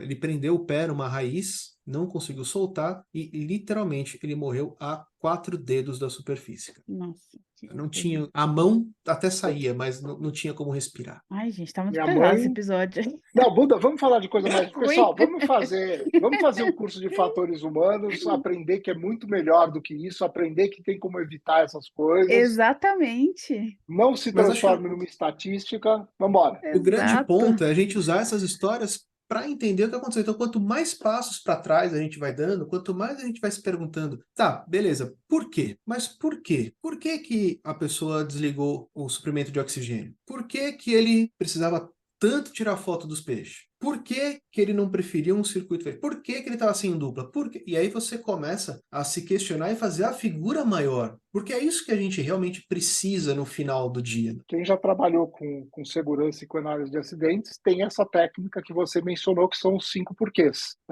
Vai fuçando que você vai achar um monte de coisa aí. Agora, o cara morreu porque ele fechou o cilindro de oxigênio. Foi erro humano. Aprendizado, zero, nada. Então, a gente tem muito que mudar na cultura. E Mas tirar um pouco continuo do ego disso, né? Porque a gente está falando Pelo dos amor de erros Deus. fatais, porque são erros que acabam vindo para a mídia, e aí é um reporte obrigatório e tal. Mas quantas vezes você falou assim, pô, cara, olha, foi o que você falou, né? A gente cometeu um pequeno deslize aqui nesse mergulho, não deu em nada, mas putz, podia ter dado. Vou fazer um reporte na Dan. Quem fez Vou isso mais, já na vida? vou mais embaixo que você. Quantas pessoas você conhece que saem de um mergulho e refletem sobre o que aconteceu no mergulho? Faz um Fala assim, debriefing. negada, como foi o mergulho? Onde que a gente acertou? O que que a gente fez bem? O que que a gente podia ter melhorado? O que que foi que a gente não previu? Como é que a gente melhora para o próximo mergulho? Ninguém faz. E você pega a aviação, todo piloto, quando termina o voo, o que que ele faz? Ele pega lá o log, anota todas as anormalidades que ele percebeu naquele voo, tudo que tem de anormal no avião. Quando o engenheiro entra lá para fazer manutenção, ele pega o log, o cara percebeu que aconteceu isso, investiga, vai olhar manual, consulta. É cultural. O lado positivo, 99,9% das pessoas têm muita sorte. A sorte está sempre a nosso favor e basta um pouquinho de sorte para não acontecer nada de errado. Não é o contrário. Não é que as coisas acontecem porque o cara é azarado. As coisas dão certo porque o cara é sortudo. E a gente tem muita redundância, muita resiliência que faz com que 99,99% dos nossos acidentes não levem a nada. A vida como ela é. Cada vez que você pega um carro, atravessa uma rua, você tem um risco ali. E as coisas funcionam, sempre. No mergulho não é diferente de outras áreas. As coisas simplesmente funcionam. E isso faz com que você tenha essas ótimas estatísticas aí de acidentes. Uma das coisas que eu achei muito legal do curso, e, gente, quem tá escutando a gente, fica de olho na agenda do PP, porque vale muito fazer esse curso. Todo mundo que vem me perguntar aqui do curso, eu falo. Várias pessoas já me, e aí, como é que foi o curso? E valeu a pena? Gente, valeu, façam. Mas enfim, eu achei muito legal porque eu acho que pra mim o grande aprendizado assim mais óbvio que se eu fosse colocar num banner é a questão do debriefing, né, que é o momento do aprendizado. E o que eu achei muito legal, e o PP sabe porque eu expus bastante isso no curso, é muito fácil da gente só se acabar, né? Então, o que que eu fiz errado? O que que eu podia ter feito melhor? E é muito legal porque também tem um momento de você olhar o que que eu fiz bem, o que que eu fiz certo, o que que eu fiz e que, meu, foi muito legal cara, e como é difícil quando você não tem essa forma de ver o que você fez certo. Tem E que ser assim, estruturado. e adotar essa forma de fazer as coisas deixa eu ver o que eu fiz bem para eu continuar fazendo bem, do que só olhando o que eu fiz mal. E daí você se pega nessa, fiz mal, fiz mal, fiz mal. E aí você anula tudo que saiu de bom. E é só o que tá ruim, tá ruim, tá ruim, tá ruim. E isso vai te levando para baixo, vai te fazendo cometer mais erros, né? Porque rola essa sua pressão. Então eu achei isso E, muito legal. e tudo na vida é assim. Você Exato. sempre tende a olhar o lado ruim, se depreciar. No ambiente corporativo é exatamente a mesma coisa. Ninguém valoriza o que você fez realmente certo, né? Tem algumas inversões de valores aí que são importantes. E a brincadeira que a gente faz lá, você deve ter ouvido essa frase no curso, a gente geralmente fala, que é, fiz um mergulho sensacional, fomos na Corveta em Noronha, foi super bacana, saímos bem, fizemos uma fotografia, foi tudo. Aí você faz a pergunta, deu certo porque você é bom? Porque você teve sorte. E a maioria das pessoas, se elas não fazem essa reflexão após o mergulho, ela não vai saber te responder se ela é boa ou se ela teve sorte. É assim que as coisas funcionam. E eu acho que é um ponto de partida fundamental. A gente fala muito em segurança do mergulho, né? Muito. Aqui no podcast a gente bate nessa tecla demais. E se a gente não é capaz de fazer essa reflexão de se foi sorte ou porque a gente é bom, como é que a gente vai falar em segurança? Foi uma sucessão de pequenos erros que não deram em nada porque a gente teve sorte ou porque a gente foi identificando e foi corrigindo. Foi o que me levou para o curso. Porque eu, como uma pessoa ansiosa que sou, eu Sabemos queria... disso. Pois é. E me atraí pela proposta do curso justamente por isso. Nossa, né? Lidar com essa ansiedade do erro, do acerto, do identificar o erro e lidar com ele. E, cara, e abrir um monte de coisa para mim. E eu falo, cara, isso é segurança. É isso, é olhar dessa forma. É a técnica. Não tenho dúvida de que também é a técnica. A gente tem que ter a técnica. Sem a técnica, a gente também. Mas se a gente não tiver esse olhar pro o que me leva a tomar determinadas decisões, o que influencia nessa tomada de decisões, né? O que me fez esquecer de abrir o cilindro antes de entrar na água, enfim, tudo isso que a gente conversou e tá conversando agora. Dando passo para trás na gente mesmo. Você, pô, cara, tô aqui no final de semana, eu tô super estressado, tô putaço, não consegui desligar do trabalho, eu quero ir mergulhar. A cacete, cara, o barco tá lotado. Calma, bicho. Talvez não seja a melhor hora para você entrar na água e mergulhar. Pega o snorkel e vai bater perninha, porque você é uma bomba relógio esperando para acontecer. E aí você consegue dar esses passos para trás com você mesmo e consegue começar a mitigar as coisas contigo. Não, peraí, cara, deixa eu respirar, ficar aqui no momento presente, meu trabalho ficou lá em São Paulo, respira, ok, estou me colocando em sintonia. E isso só falando assim, de emocional. O emocional tem uma influência enorme. Tudo conspira contra na forma que seu cérebro trabalha. Vamos pegar exatamente esse exemplo que você está dando. Você economizou aí durante 2 anos da tua vida trabalhando duro para poder passar suas férias em Tonga, olhando as baleias, ou em Truk Lagoon, lá do outro lado do mundo, gastou $10.000 numa viagem, e aí você comeu aquela comida à noite, acordou, vomitou a noite inteira, acordou passando mal, já virado, não conseguiu tomar café da manhã, entra no barco, o barco chacoalha, mar virado. Qual é a chance desse mergulho não terminar bem? É muito grande. Só que o teu subconsciente está ali falando, cara, você trabalhou a vida inteira para chegar nesse lugar, você pagou aí uma fortuna, você podia ter comprado um carro com a grana dessa viagem, e você veio até aqui, você vai perder um mergulho? O diabinho está aqui falando na tua orelha o tempo inteiro. Se você não souber que você tem essas características, você não consegue fazer isso que você falou. Para, respira, olha e fala, estou no lugar certo? Estou presente, consigo colocar minha coisa, meu foco aqui nisso? Assiste o documentário, o If Only, lá no site do Garrett, tem legendado. Vocês vão ver muita coisa nesse sentido, é muito bacana. Esse documentário, o link dele vai estar na descrição do vídeo, tá, gente? Fiquem tranquilos.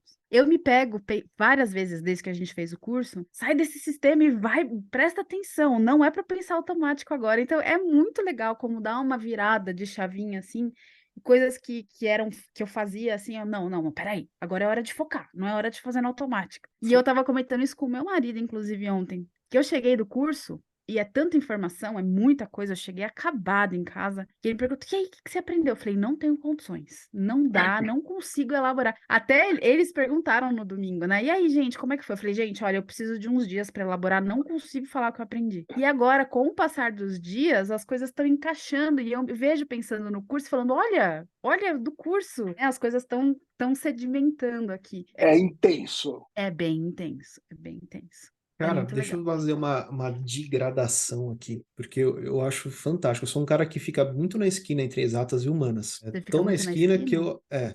E aí, cara, você vai adorar a próxima parte do meu comentário, então. Eu sou um cara que vem de teatro também. Então, eu faço teatro musical e faço improviso. E tem uma coisa que a gente sempre fala no teatro, que é estar no momento presente, que é você respeitar aquele momento e se doar naquela atividade 100%. Então não dá para você fazer um espetáculo pensando se seu celular vai tocar. Do mesmo jeito que não dá para você mergulhar pensando, sei lá, no que você vai fazer para jantar à noite, se seu cachorro tá bem. Você tem que conseguir se fechar naquela atividade. Porque se você não conseguiu, você não está inteiro ali. Você vai desviar a tua atenção. E quando você está num ambiente no teatro, o que pode acontecer? Você vai errar a cena. Puta, é uma merda? É uma merda, mas ok, todo mundo vai sobreviver. Mas quando você está num ambiente que não é o seu, e que apesar de ser seguro, obviamente, né, a gente não é feito para respirar debaixo da água. Então a gente tem um certo risco. Se você não está totalmente concentrado no que você está fazendo, a gente acaba desviando a atenção e aumentando ali alguns percentuais do nosso risco. E eu acho muito legal como o teatro acabou chegando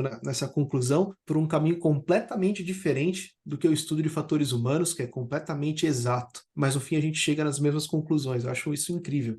cabeça humana é um bicho complexo e eu acho que você tocou no negócio, você falou assim, eu sou um cara de exatos, mas também estou dividido com humanas. Eu acho que não tem nada nesse mundo que você possa falar que é uma coisa só. Tudo que você faz, ele junta exatas, humanas e biológicas. E só funciona quando você entende pelo menos um pouco de todos os pedaços. Você entender como é que o teu cérebro funciona, para mim, uma das coisas que aconteceu quando eu comecei a estudar isso, que eu sou um cara, a vida inteira, tirando o lado de fotografia, um cara totalmente de exatas. E, de repente, me ver lendo livro de psicologia, olhando trabalhos de psicólogos, olhando trabalho de neurocientistas. Gente, é de enlouquecer. E você para falar assim, meu, por que eu não li esse negócio antes?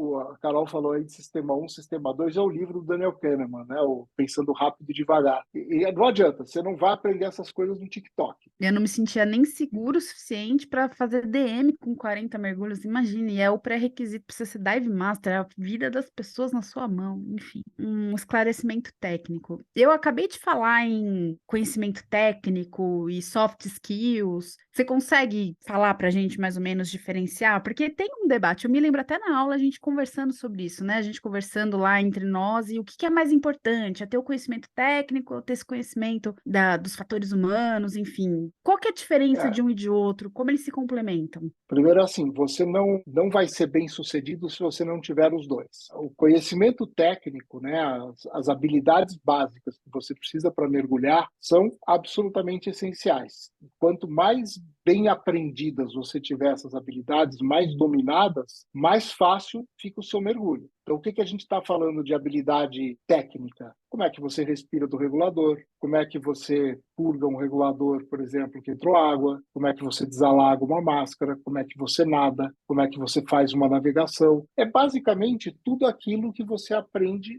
no curso Open Water. E não adianta. Se você não dominar isso perfeitamente, não vai dar certo. E quanto mais avançado é o nível de mergulho que você vai estar, mais domínio você precisa ter sobre essas habilidades técnicas. As habilidades não técnicas são as que a gente não fala nos cursos de mergulho, que é como é que você se comunica, como é que você tem um processo de tomada de decisão, como é que você percebe o que está acontecendo à sua volta, como você forma uma boa equipe, como você forma líderes, como você forma seguidores.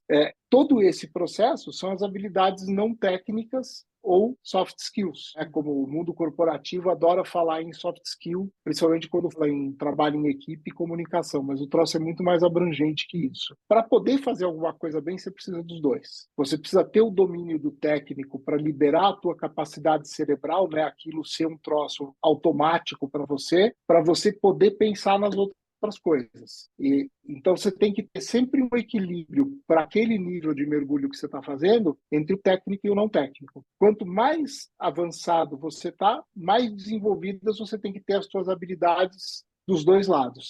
E elas são totalmente interdependentes. Você não vai chegar em lugar nenhum olhando para uma coisa só. Então, acho que ficou mega claro para todo mundo que ninguém está falando aqui, olha, gente, parem de fazer cursos técnicos de mergulho e vão só aprender a se comunicar. Não, assim, a gente está falando em domínio de técnica também, né? Principalmente, porque se você não está dominando completamente a técnica, você não tem capacidade cerebral para trabalhar o não técnico no caso de um acidente ou de um incidente, de uma eventualidade ali. Então, o técnico tem que estar dominado. E isso existem cursos, existem instrutores que fazem muito bem. Não são todos, não são todos os cursos que são bons, não são todos os instrutores que são bons, mas se você pegar uma boa escola com um cara bom, pode ter certeza que o técnico você vai aprender. Posso usar esse trechinho no Instagram para a gente divulgar da nossa imagem? Claro. Lógico Beleza. que tem A uma gente coisa fala... que precisa muito, que é experiência, né? Então, tempo de água. Você pode ter Você 1 não milhão tem disso. habilidade técnica assistindo vídeo do YouTube. Você pode até decorar tudo. Você vai aprender, mas você não vai ter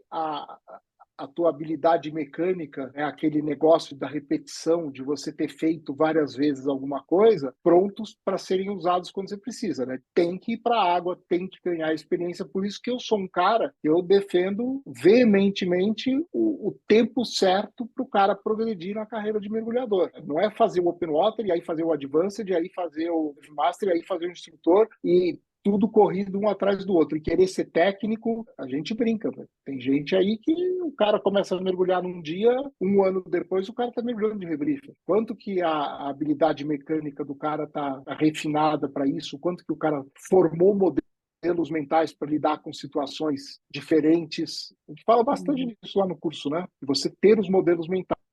E para isso, não tem absolutamente nada que substitua o que o Bruno falou, que é a experiência. Você precisa de tempo de água. Tanto que, por exemplo, a GWE, que é uma certificadora que você ouve falar muito pouco aqui, que talvez seja a mais xiita de todos, longe de ser perfeita, mas são bem radicais, ela não deixa você passar para o outro curso se você não comprovar o nível de experiência mínimo, e aí estamos falando de experiência de verdade, para você fazer o próximo curso.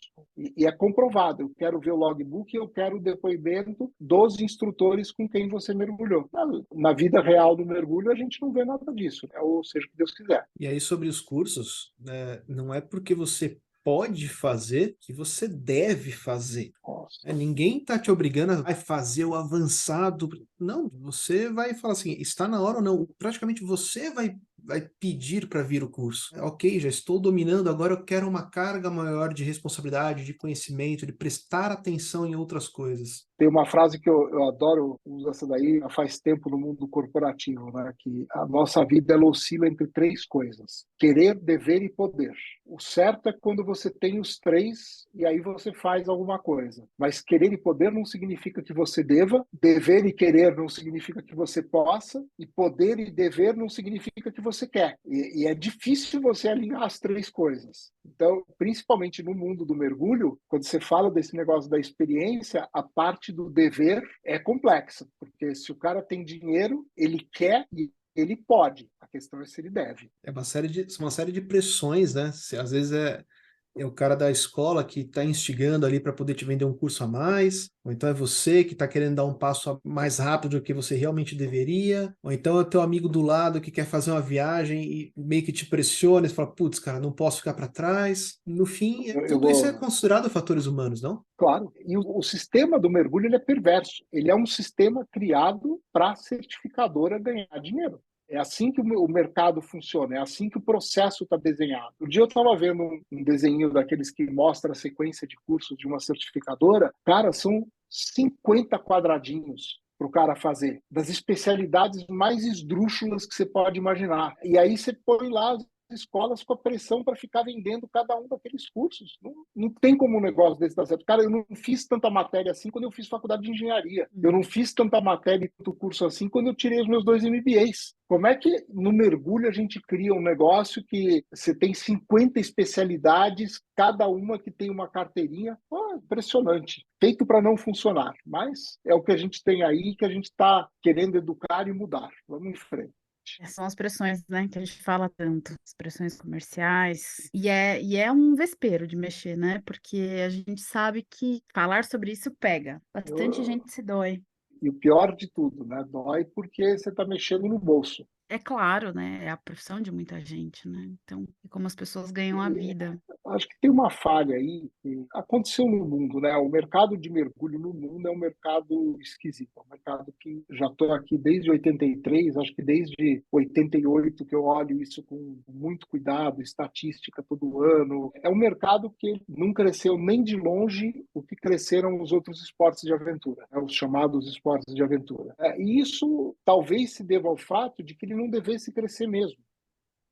Talvez ele não seja um esporte de massa, talvez ele não seja uma experiência para você fazer uma única vez, talvez ele seja um bicho diferente. Um cara que eu acho que foi um dos melhores que a gente teve aqui no Brasil foi o Marcos Werneck, que foi durante muito tempo o cara que trouxe a PGIC para o Brasil, que era uma certificadora, que na verdade aqui no Brasil ela não tinha nada a ver como ela funcionava lá fora. Ele falava muito do mergulho como estilo de vida, como um comprometimento com o estilo de vida que você tem para ser mergulhador. E que se você não tem esse comprometimento, você nunca vai ser um bom mergulhador. E você vê Quando você saltou de paraquedas, Bruno, você saltou em tandem com outro cara, aquilo é Sim. uma experiência, que você vai lá, você não precisa saber nada, você não precisa fazer nada, o cara te prende, salta, você chega vivo lá embaixo, taxa de acidente baixíssima, super seguro, você já matou tua curiosidade como é saltar de um avião. Fica aquela pergunta que a gente adora, né? O que leva uma pessoa em sã consciência a saltar de um avião que está em perfeito funcionamento? Mas tudo bem. Mergulho não é isso, gente. Mergulho não é um negócio para você fazer uma vez na vida. É um conjunto de habilidades que você tem que desenvolver ao longo do tempo, que você demora, que você tem que se dedicar, você tem que se comprometer. É um bicho diferente. E o mercado tenta massificar um negócio que talvez não seja massificável. Talvez ele não seja um esporte de baixo custo que qualquer um pode fazer. Será que o mercado não estaria melhor se você não tivesse menos gente realmente interessada, realmente se esforçando? Eu tenho uma visão muito crítica disso e foi uma das razões que eu parei comercialmente de dar aula de mergulho há 30 anos, porque eu desencantei. Eu acho que não dá para, num ambiente de pressão que a gente tem, fazer bem feito. E eu sou assim, ou faz bem feito ou não faz. É interessante. Eu acho, por um lado, penso assim, de que é a única forma de você acessar algo que é inacessível, né? E querer elitizar isso, porque no final a gente tá falando em elitização, né? Diminuir o acesso à elitização. Elitizar isso é você tirar o acesso a um mundo que é fantástico, espetacular. Então, eu tenho esse lado de não concordar muito, mas ao mesmo tempo eu entendo essa questão da massificação Não, por talvez não seja procedimentos, né? elitizar. Talvez não seja elitizar. Talvez seja deixar claro o que é. E E é um Selecionar mostrar que aprendizado. é um aprendizado, Selecionar por precisa de vocação, né? comprometimento. Claro, exatamente. É o assunto que a gente vai entrar. É fácil, né? Engenheiro de obra pronta. A gente tá vendo, né? Exatamente. Onde a gente chegou e é fácil, só meter a boca e como é que chegou nisso, né? Não, mas a gente tem muito engenheiro de obra pronta no nosso mercado. Total. Né? Que é o pessoal que olha lá e fala, putz, aconteceu isso, porque ele fez isso, devia ter feito isso. Aí os advogados de plantão, né, Carol? Fala que os standards falam claramente que deveria ser assim, e Já o cara fiz isso quebrou a hoje, ó. standard, e aí a seguradora não vai cobrir, e aí a certificadora também fala que a culpa não é dela, e a hora que você vê o coitado que minimamente, sofreu uma DD leve lá, é ele que está sentindo na pele um desvio de padrão, mas no fim, toda essa cadeia tá comigo não morreu eterno. Ali é aquela história da ponta da lança, né? O último cara que tocou no botão que é o culpado por ter feito o acidente, é do cara que apertou o botão e explodiu, mas ninguém olha a história. Quem aperta o Com botão isso a vermelho é gente culpado ou é a equipe inteira? não é interessante. Quem aperta o botão vermelho é interessante, principalmente porque a equipe apoiou a apertada do botão vermelho. Então, no curso da Carol, a equipe dela resolveu fazer algo que ninguém nunca tinha feito no simulador, que é apertar um botão que está escrito não aperte. Né? E aí viram quais são as consequências. Foi um experimento psicológico interessante. Mas Mas nessa desculpa, eu acho voltando ao legal, assunto. porque no fim o também acaba tendo a opção de analisar o entorno e tomar a decisão dele.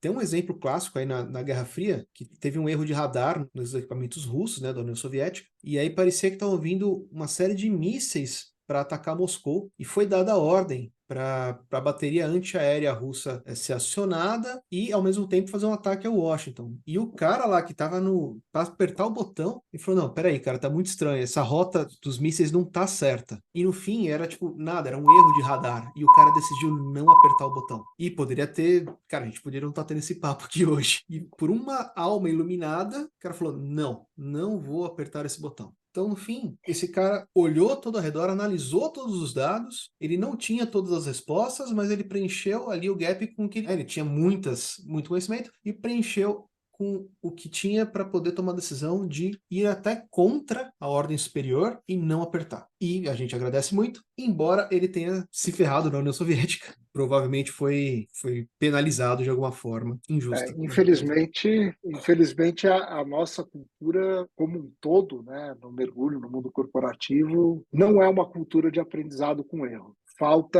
Acho que aí você tocou num ponto em que você falou da experiência que o cara tinha, do conhecimento acumulado, da capacidade dele de tomar uma decisão, mas a vida real ela é bem diferente disso. Né? Se a gente for olhar o mundo corporativo hoje, é sempre alguém procurando um culpado. Eu preciso penalizar alguém pelo que deu errado. Nunca eu quero aprender por que deu errado. Eu preciso encontrar o culpado, eu preciso apontar o dedo, e eu já passei por isso na minha vida corporativa, eu quero saber quem que eu vou demitir por causa disso. Eu pedi Você como demissão de uma chefe? empresa, Ah, eu pedi demissão de uma empresa porque o presidente do banco estava me forçando a demitir uma pessoa por um erro absolutamente inocente. O cara uhum. estava fazendo o seu melhor para resolver um problema do banco, teve um deslize, fez com que o problema aumentasse de tamanho, porque queriam a cabeça. Eu falei, junto com a dele vai a minha. E isso falta nas empresas hoje, é uma coisa que a gente fala muito também, que é a tal da cultura justa. Se você quer aprender com os erros, a primeira coisa que você tem que saber é quando você penaliza por um erro ou não. A gente comentou lá atrás, se o cara violou claramente as regras, se o cara sabotou, se o cara estava mal intencionado, não tem o que discutir. O cara tem que ser analisado. Agora, o deslize, o lapso, o erro simples que todo humano comete, você não pode penalizar isso. Você tem que aprender com esse tipo de erro. E isso a gente não sabe fazer direito. Na maioria das empresas, na maioria das indústrias, a gente não sabe fazer isso da forma correta. E o resultado disso é a gente não ter o aprendizado. É aquilo que a gente comentou lá atrás. A gente não aprende com os erros. É uma pena. Hoje, no mundo corporativo, está começando a se falar de cultura justa. No mergulho, isso não é tão grave, mas sem a cultura justa e sem a segurança psicológica, você não sai do outro lado com relação ao aprendizado com erro. Você só joga debaixo do tapete, né? Gera uma outra situação, pegando de novo. Né? Você está lá no mundo corporativo, um cara comete um erro, ele é demitido. Por quê? Porque viram um erro. Né? Tem aquele famoso desenho, né? Todo mundo já deve ter um fluxograma que faz. Foi você que fez o erro? Sim ou não? Não, não tem problema. Sim, alguém viu? Não, então não tem problema. Sim, dá para jogar a culpa em outra pessoa? Sim, beleza, você está safo. Não, você está ferrado. Esse diagraminha é famoso. E o mundo é assim que ele funciona. Você penaliza uma pessoa por um erro, a próxima pessoa que cometer aquele erro, ele vai querer esconder o erro. E o erro continua a ser cometido. Ele vai esconder, vai tentar empurrar para outra pessoa, vai tentar jogar a culpa no sistema, jogar a culpa no processo, jogar a culpa em outra coisa, mas o fato é que você tenta esconder o erro. Isso porque as pessoas não se sentem seguras de falar, eu errei por causa disso, disso, disso, e vamos ver como é que a gente melhora. Inclusive, se a pessoa reportar vários erros, ela é mal vista, né? Mesmo que Reportar sejam erro erros do outro, diferentes. reportar Os erro seus do outro é próprios capaz que erros. fure o pneu do seu carro. Hum. Os teus próprios você não vai reportar porque você vai ser penalizado. Reportar o erro do outro, o cara vai te pegar na saída da empresa, vai furar o pneu do teu carro, vai jogar uma pedra no para-brisas, porque, de novo, a gente está só querendo penalizar o erro, a gente não está querendo aprender. E E aí, aí a gente pensando no acaba Isso mergulho, matando todo um processo de PDCA que poderia girar uma roda. Nossa senhora, voltei para aviação, gente. Desculpa. Então, Você explica aí o que é acaba. PDCA, porque nem todo mundo sabe. É uma rodinha de P de plan, né, de planejar, D de fazer, C de checar e A de agir, de corrigir. Então você acaba gerando uma espiral de sucesso, porque você planeja, executa, dá uma olhada, vê o que dá para melhorar, atualiza, e aí você vai sempre girando isso. Mas se você não dá a honestidade e o ambiente seguro para a pessoa fazer um reporte correto do cheque e do aprendizado, você nunca termina de girar essa roda. E é isso que eu acho que falta. A pergunta idiota, voltando no tema do podcast, que é mergulho, né? Qual é o estímulo que as pessoas têm para fazer um relatório de acidente decente? Não estou nem falando de relatório de incidente, né? Que é algo que aconteceu sem consequências graves. Eu estou falando de relatório de acidente. O acidente tem que ser escondido, né? Você tem que enfiar embaixo do tapete e ninguém vê. O relatório do acidente, se feito, ele tem que ser trancado a 7 chaves para nenhum advogado poder ver aquilo. E tem que Então, apontar o culpado. tem que apontar o culpado. Opa, caça De o preferência certificado do não instrutor. que de preferência não possa se defender.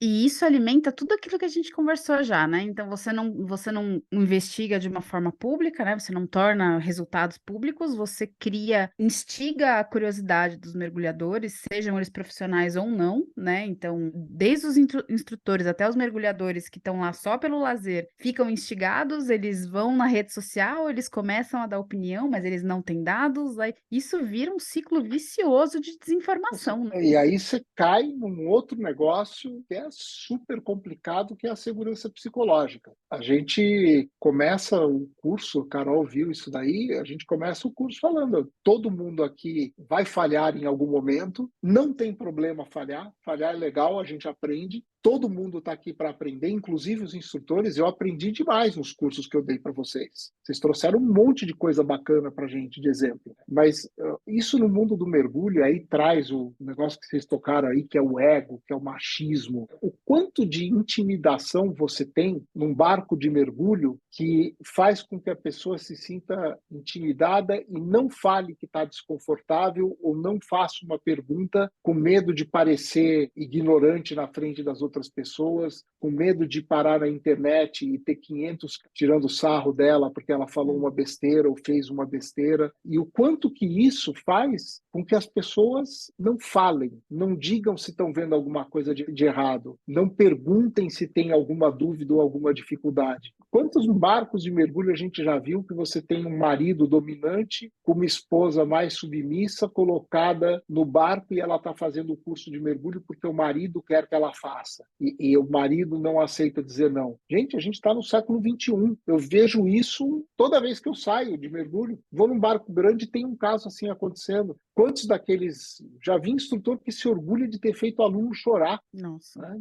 De olhar, porque comigo é assim, eu sou duro no feedback, eu sou duro na resposta, comigo para ser mergulhador tem que ralar, entendeu? E se ela não sabe fazer, ela não serve para isso, não é capaz. Desculpa, a falha não é do aluno, gente. A falha é do instrutor. E ele tratar o problema dessa forma, ele só estimula os alunos a não dizerem o que está acontecendo, não assumirem os próprios erros, não tentarem melhorar e, pior, quando tem alguma dúvida ou alguma dificuldade, não pedir ajuda. Isso é falta de segurança psicológica. E isso é uma coisa que... também tem um problema, que esse cara não volta a mergulhar. Ele não volta, você matou o cara.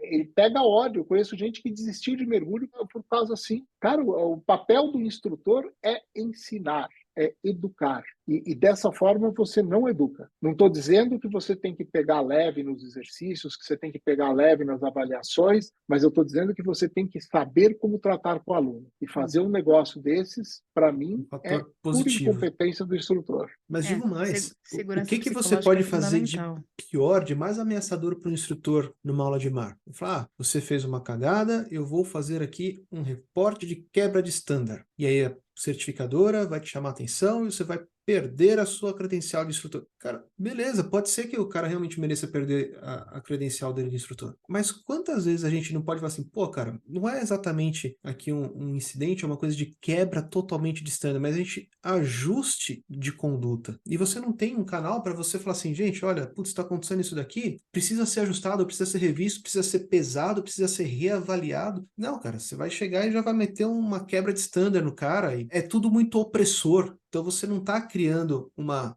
cultura de você avaliar as coisas e procurar uma melhoria. Você está procurando punitivo, cara. A gente está procurando ver onde está o erro. Mas aí você tocou num ponto, Bruno, que é o buraco, ele começa aí e vai bem mais fundo.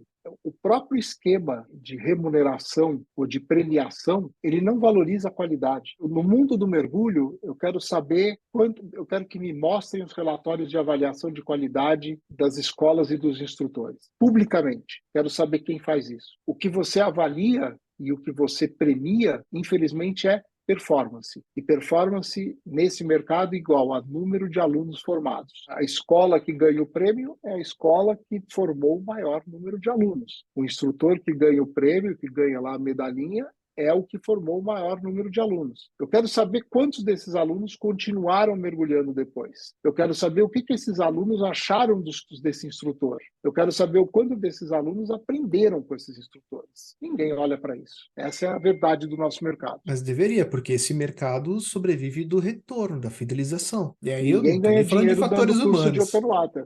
Não, a gente está falando de mercado. O problema, o buraco é lá embaixo, é complexo. E isso não é privilégio do mundo do mergulho. No mercado corporativo, você premia o cara que entrega. E muitas vezes, dependendo do segmento que você está, eu vi muito isso em mercado financeiro, não importa como você entrega. importa que você entregue. Muito chefe Como, se tóxico, você né? matou os companheiros, a organização é tóxica. São vários níveis, né? Você tem o nível organizacional, você tem o nível de supervisão, de gestão, de gerência, você tem o nível das pessoas. Todos esses níveis fazem a tua cultura. E as culturas, infelizmente, elas, na maioria das vezes, elas não são satisfatórias do ponto de vista do que elas estão recompensando ou do que elas estão penalizando. Até porque é difícil, né? Precisa de esforço para fazer isso de uma forma diferente. Você premiar o cara por um resultado que é muito simples de ser medido, quantos certificados você emitiu, quanto você vendeu, quantos reais você ganhou para a empresa, é um troço simples e palpável, não exige esforço para você fazer desse jeito. Só que você está deixando de lado coisas que são tão importantes quanto ou mais do que a performance. Filosófico, complexo, mas a vida como ela é. Exato.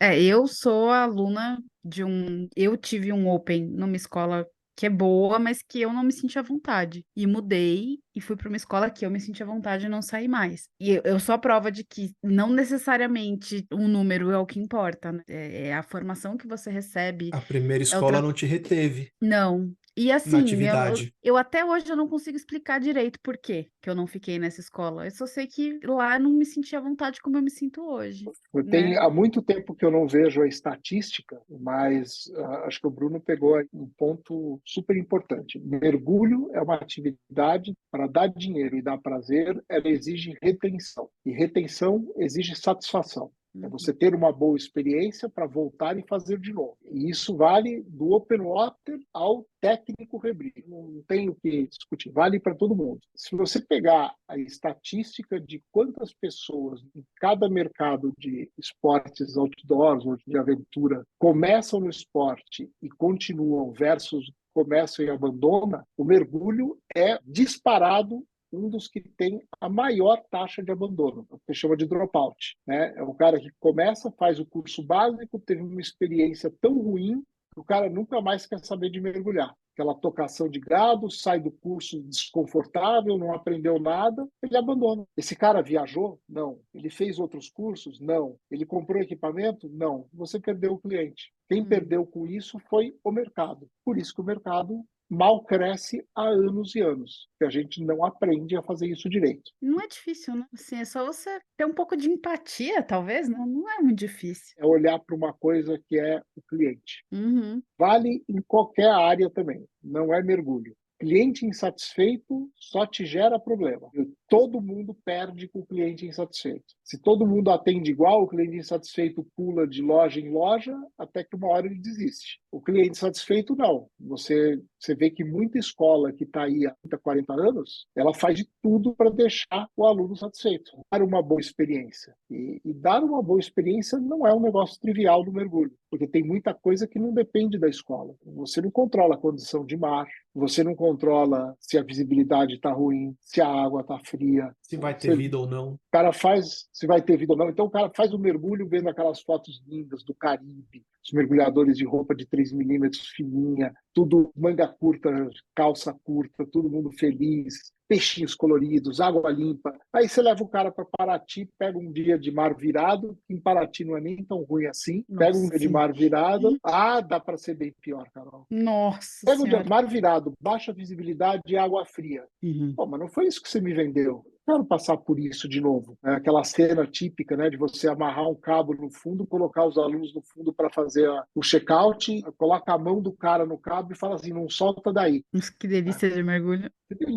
Por que eu vou voltar para fazer essa porcaria desse negócio, gente? Quando que esse cara vai efetivamente para o Caribe? Quando que esse cara vai para Tonga? Quando que esse cara vai ver Truque Lagoon? Quando que esse cara vai ver uma manta em Revila? Entendeu? A parte bacana ele não vê. Fechou uma Vamos porta, né? lá, fechou a porta. E o Brasil, infelizmente, convenhamos, ele não é o lugar ideal para você aprender a mergulhar. Pelo menos não aonde está a maior parte da população. O Brasil é legal, água limpa, clara, tudo bonito. Lá para o Nordeste, vai para Noronha, vai para Bahia, vai para qualquer lugar lá que é legal, vai para Abrolhos, tudo. Agora, você querer ir em São Paulo, tem pontos de mergulho legais? Tem. Uma Laje de Santos é um ponto bem razoável. Não vamos falar que é world class, mergulho de nível de Caribe, porque não é. É Não, mergulho Caribe para quem não, gosta de mas eu mergulhar e que é gosto. perto de casa. Eu gosto, eu vou para laje, mas adoro laje. Amo. Mergulho lá há 40 anos quase. Mas não é um negócio que você fala assim, é um mergulho simples, bonito, sempre bom. Não é. Não. É o melhor que a Uhum. gente tem por aqui. A gente Agora, tá a Júlia inteira assim, para ir pra lá e não consegue. eu estou há um ano tentando ir para lá e não consigo. Temos mergulhos espetaculares? Temos. Você fala assim, vocês não fizeram essa pergunta, né? Qual é o melhor mergulho que eu já fiz na minha vida? Ainda Normalmente não. a gente faz isso Mas, no final. mas É, pode adiantar, por favor. cara, se eu pudesse escolher um mergulho para fazer 500 vezes, eu sei exatamente qual é. Quero ir para Corveta em Fernando de Noronha. Nossa, sério? Já mergulhei em Truque Lagoon, já mergulhei em naufrágios da Flórida, já mergulhei, puta, naufrágio de Recife, tudo. Para mim, o meu mergulhinho favorito no mundo, incluindo grandes animais, tudo, Corvette. Amo, amo. Quer me deixar feliz? Me joga lá passar uma semana em Noronha no barco da Atlantis, caindo na Corveta todo santo dia. Eu não quero mais nada da vida. Fiz isso daí, finzinho de 21, voltei com um sorriso que durou uns 6 meses na minha cara.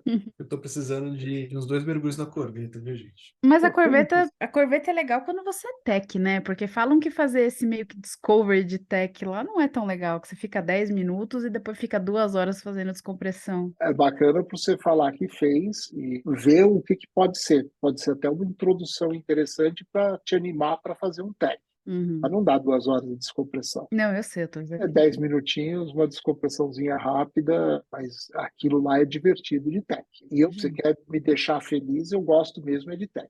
Eu gosto de desafio, eu gosto de caverna, eu gosto de usar a técnica, usar o conhecimento de superação. Isso daí, para mim, são os lugares que você quer me fazer sorrir, me joga num techzinho bom no naufrágio, me joga numa caverninha no México, numa caverninha na Flórida. Nossa, passo fácil 10 dias na Flórida fazendo 3, 4 mergulhos por dia nas cavernas que não tenho dificuldade nenhuma. México, então, com aquelas águas quentinhas lá, Uhum. aqueles mergulhos curtinhos de 3 horas numa caverna, não preciso de Dessas mais nada, mas horas, quanto tempo é de descompressão? zero. Zero?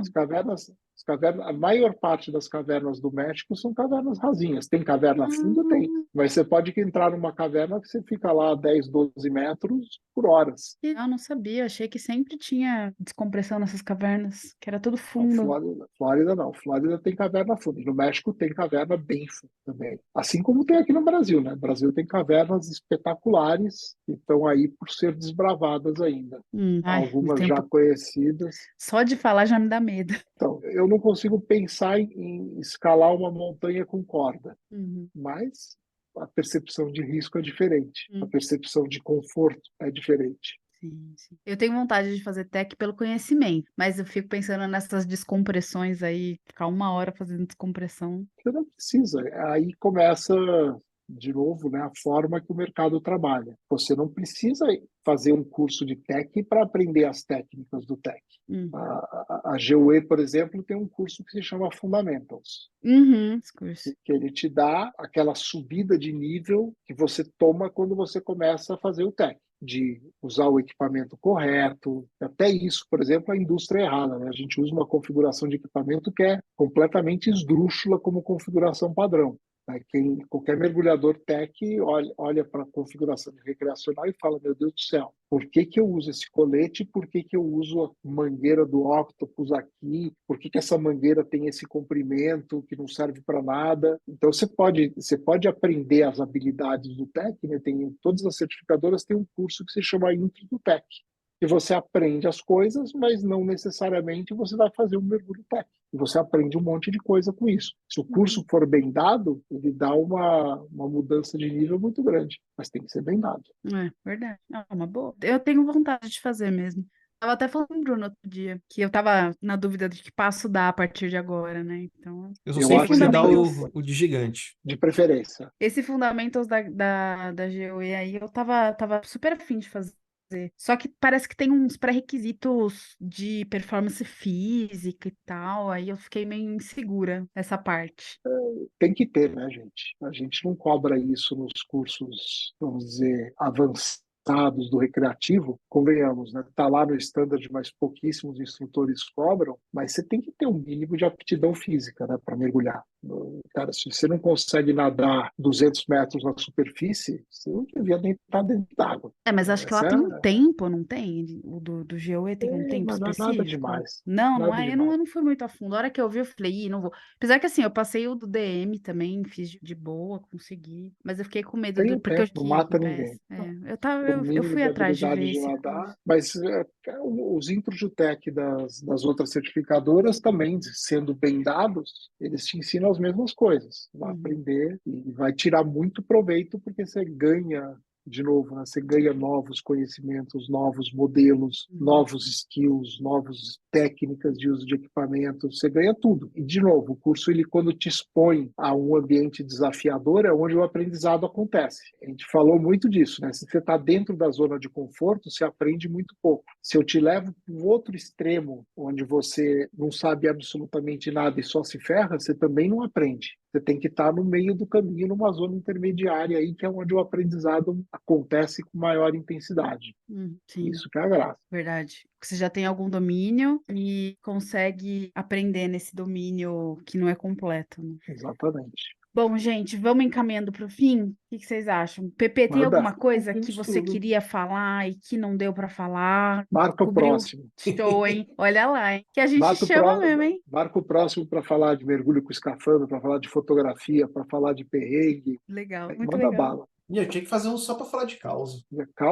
Causo fica mais divertido quando Bastante gente, né? você põe bastante gente. A gente Alguma faz coisa. uma roda para falar de causa. Não tem problema, a gente faz. Vai, Bru, pode fazer então aí. Bom, gente, a gente só arranhou aqui a pequena superfície, nem deu para tirar a tinta dos assuntos de fatores humanos e muito menos de toda a vivência que o PP tem no mergulho. A gente precisa falar ainda muito de fotografia, precisa falar muito de história, precisa falar muito de viagem. O PP tem umas histórias bacanas de viagem e eu tô louco para ouvir, inclusive Eu algumas acho que inéditas que não tinham aparecido aqui ainda. eu espero que o que fique desse episódio para vocês é que tem muita coisa ainda para ser aprendida. Esse curso que o PP vai começar a dar agora, começar não, que ele já deu, né? Mas que vai começar a dar em português agora, que vale a pena ser feito, que é muito legal, uma experiência. Nossa, gente, é muito marcante. Se vocês quiserem saber mais, vocês podem perguntar para mim, podem perguntar para o PP também. Perguntar para mim como experiência de aluna, né, gente? Zero pretensão de querer ensinar alguma coisa para alguém. Mas espero que vocês tenham entendido do que se trata. Se ficou dúvida, manda pra gente. A gente faz maior questão de encaminhar para o PP qualquer coisa. E aprendizado. Sempre atrás de mais aprendizado. PP, Deixa o meu momento de Instagram aí, publicidade. manda. A gente já tem agenda aberta, como é que tá? A gente vai começar a montar a agenda do segundo semestre agora. Deixa o Instagram aí, os links embaixo do podcast aí. Eu já quiser entrar em contato, a gente vai marcar. Mas a intenção é de dar pelo menos mais 2 a 4 cursos agora no segundo semestre, aqui em São Paulo, ou se alguém tiver interesse fora de São Paulo e conseguir montar uma turma, a gente vai fazer fora de São Paulo também. Não tem dificuldade nenhuma. E as palestras para as escolas também, que eu estou fazendo gratuitamente para introduzir o pessoal no assunto e começar a aprender o que é. A ideia é agora acelerar. Primeiros cursos aí. Se Então, quiser montar uma turma, você precisa de quantas pessoas para montar essa são turma? 6 a 8 alunos no máximo. Menos que 5 é difícil, 6 é o ideal, 8 é o máximo que a gente consegue pôr na classe, porque é um curso, como você presenciou, Carol, extremamente interativo. A parte mais Uhum. importante dele são as simulações, a interação entre os membros da equipe, ali entre os alunos. O instrutor é um facilitador no processo, então a gente precisa ter um número mínimo de alunos para funcionar. E quem tiver a fim de participar, nível de mergulho, experiência de mergulho? Nenhuma, não tem necessidade nenhuma. O curso vale, inclusive, para não mergulhadores, né? O cara pode falar, mas se a gente formar uma turma de mergulho, o cara de Open Water, de Advanced para cima, está valendo tudo. Agora, é claro que quanto mais experiência o cara tem na água, mais valor ele vai ver no que a gente está ensinando. O cara já vai ter uma vivência diferente, já vai ter modelos na cabeça de perrengues que ele já passou e entender como que os fatores humanos poderiam ter dado um desfecho diferente para aquilo. Não é um curso que vai te fazer mergulhar melhor, mas vai te fazer ser um mergulhador melhor. Excelente definição, perfeito. E para te achar é o @ppcunha. Pepe Cunha, Pato Cunha. Pepe Tem gente Cunha. que tenta Pepe. escrever, não é Pepe. Mas vai estar também o seu Instagram, a gente vai tanto divulgar no nosso Instagram também, quanto na descrição do vídeo, então fiquem tranquilos. Se o PP mandar pra gente, a gente também vai divulgar os cursos, a gente faz questão de divulgar os cursos, então acompanhem redes sociais do Coluna e do PP para saber novas datas. Eu vou deixar com vocês alguns links, deixar e-mail, contato, tudo. Pessoal, é só ligar. Inclusive, instrutores que estiverem ouvindo e quiserem levar as palestras de fatores humanos para suas escolas sem custo, a gente tem uma palestra e um workshop que a gente está oferecendo para apresentar os conceitos e mostrar a importância. Estou dando isso na escola que se interessar. Então, para mim, isso é investimento naquele ideal de mudar o mercado. Presta atenção aí, gente. Conteúdo de qualidade, cara, sensacional, a custo zero. De graça, cara, né? Quem que oferece conhecimento de graça hoje em dia? Quem que cobra por conhecimento que não tem? Aí Tem é bastante. que é o duro. Né? E tem bastante Tem gente que bastante. compra. Isso é que é o pior de tudo. É verdade, tem muita gente mesmo. Bom, eu queria agradecer muito a sua participação. Foi um papo demais. É o que a gente falou no curso, né? A gente só tem noção do que a gente não sabe quando a gente começa a ler, estudar, e foi um pouco isso o papo de hoje. A gente só tem noção do tanto de coisa que a gente quer conversar com você quando a gente começou a conversar e falar, nossa, ia ser legal falar disso, daquilo. Então a gente espera poder contar com você em vários episódios. Foi um prazer ser sua aluna e foi um prazer poder ter essa conversa com você aqui. Bru, sua vez aí, porque senão eu vou ficar falando que foi um prazer, que muito obrigada. a gente é seu fã, a gente já segue você no Instagram há muito tempo. Antes de saber todo esse conteúdo por trás do PP Cunha, do @PP Cunha, a gente já era fã das fotos. A gente já conhecia algumas fotos suas de escafandro, que são famosas, e não tem como a gente não quebrar aquela pequena lenda urbana de que é melhor você não conhecer os seus ídolos porque você se decepciona. Porque até agora, todos os ídolos que a gente acabou conhecendo aqui são pessoas ainda mais fantásticas do que a gente imaginava, e você com certeza é muito mais fantástico do que as fotos que você publica. Então, obrigado por você estar aqui, obrigado por dar toda essa atenção e todo esse carinho pra gente. Não, sou eu que tenho que agradecer, Carol, por você ter acreditado, ter ido lá no curso. Eu garanto para você que no curso eu aprendi muito mais do que vocês aprenderam. A experiência de ter a turma ali na mão e o que vocês contaram, para mim é um aprendizado muito grande também, e é importante. Bruno, obrigado pelas palavras aí. Acho que ali o Instagram é um pedacinho da história, né? Que nem você falou.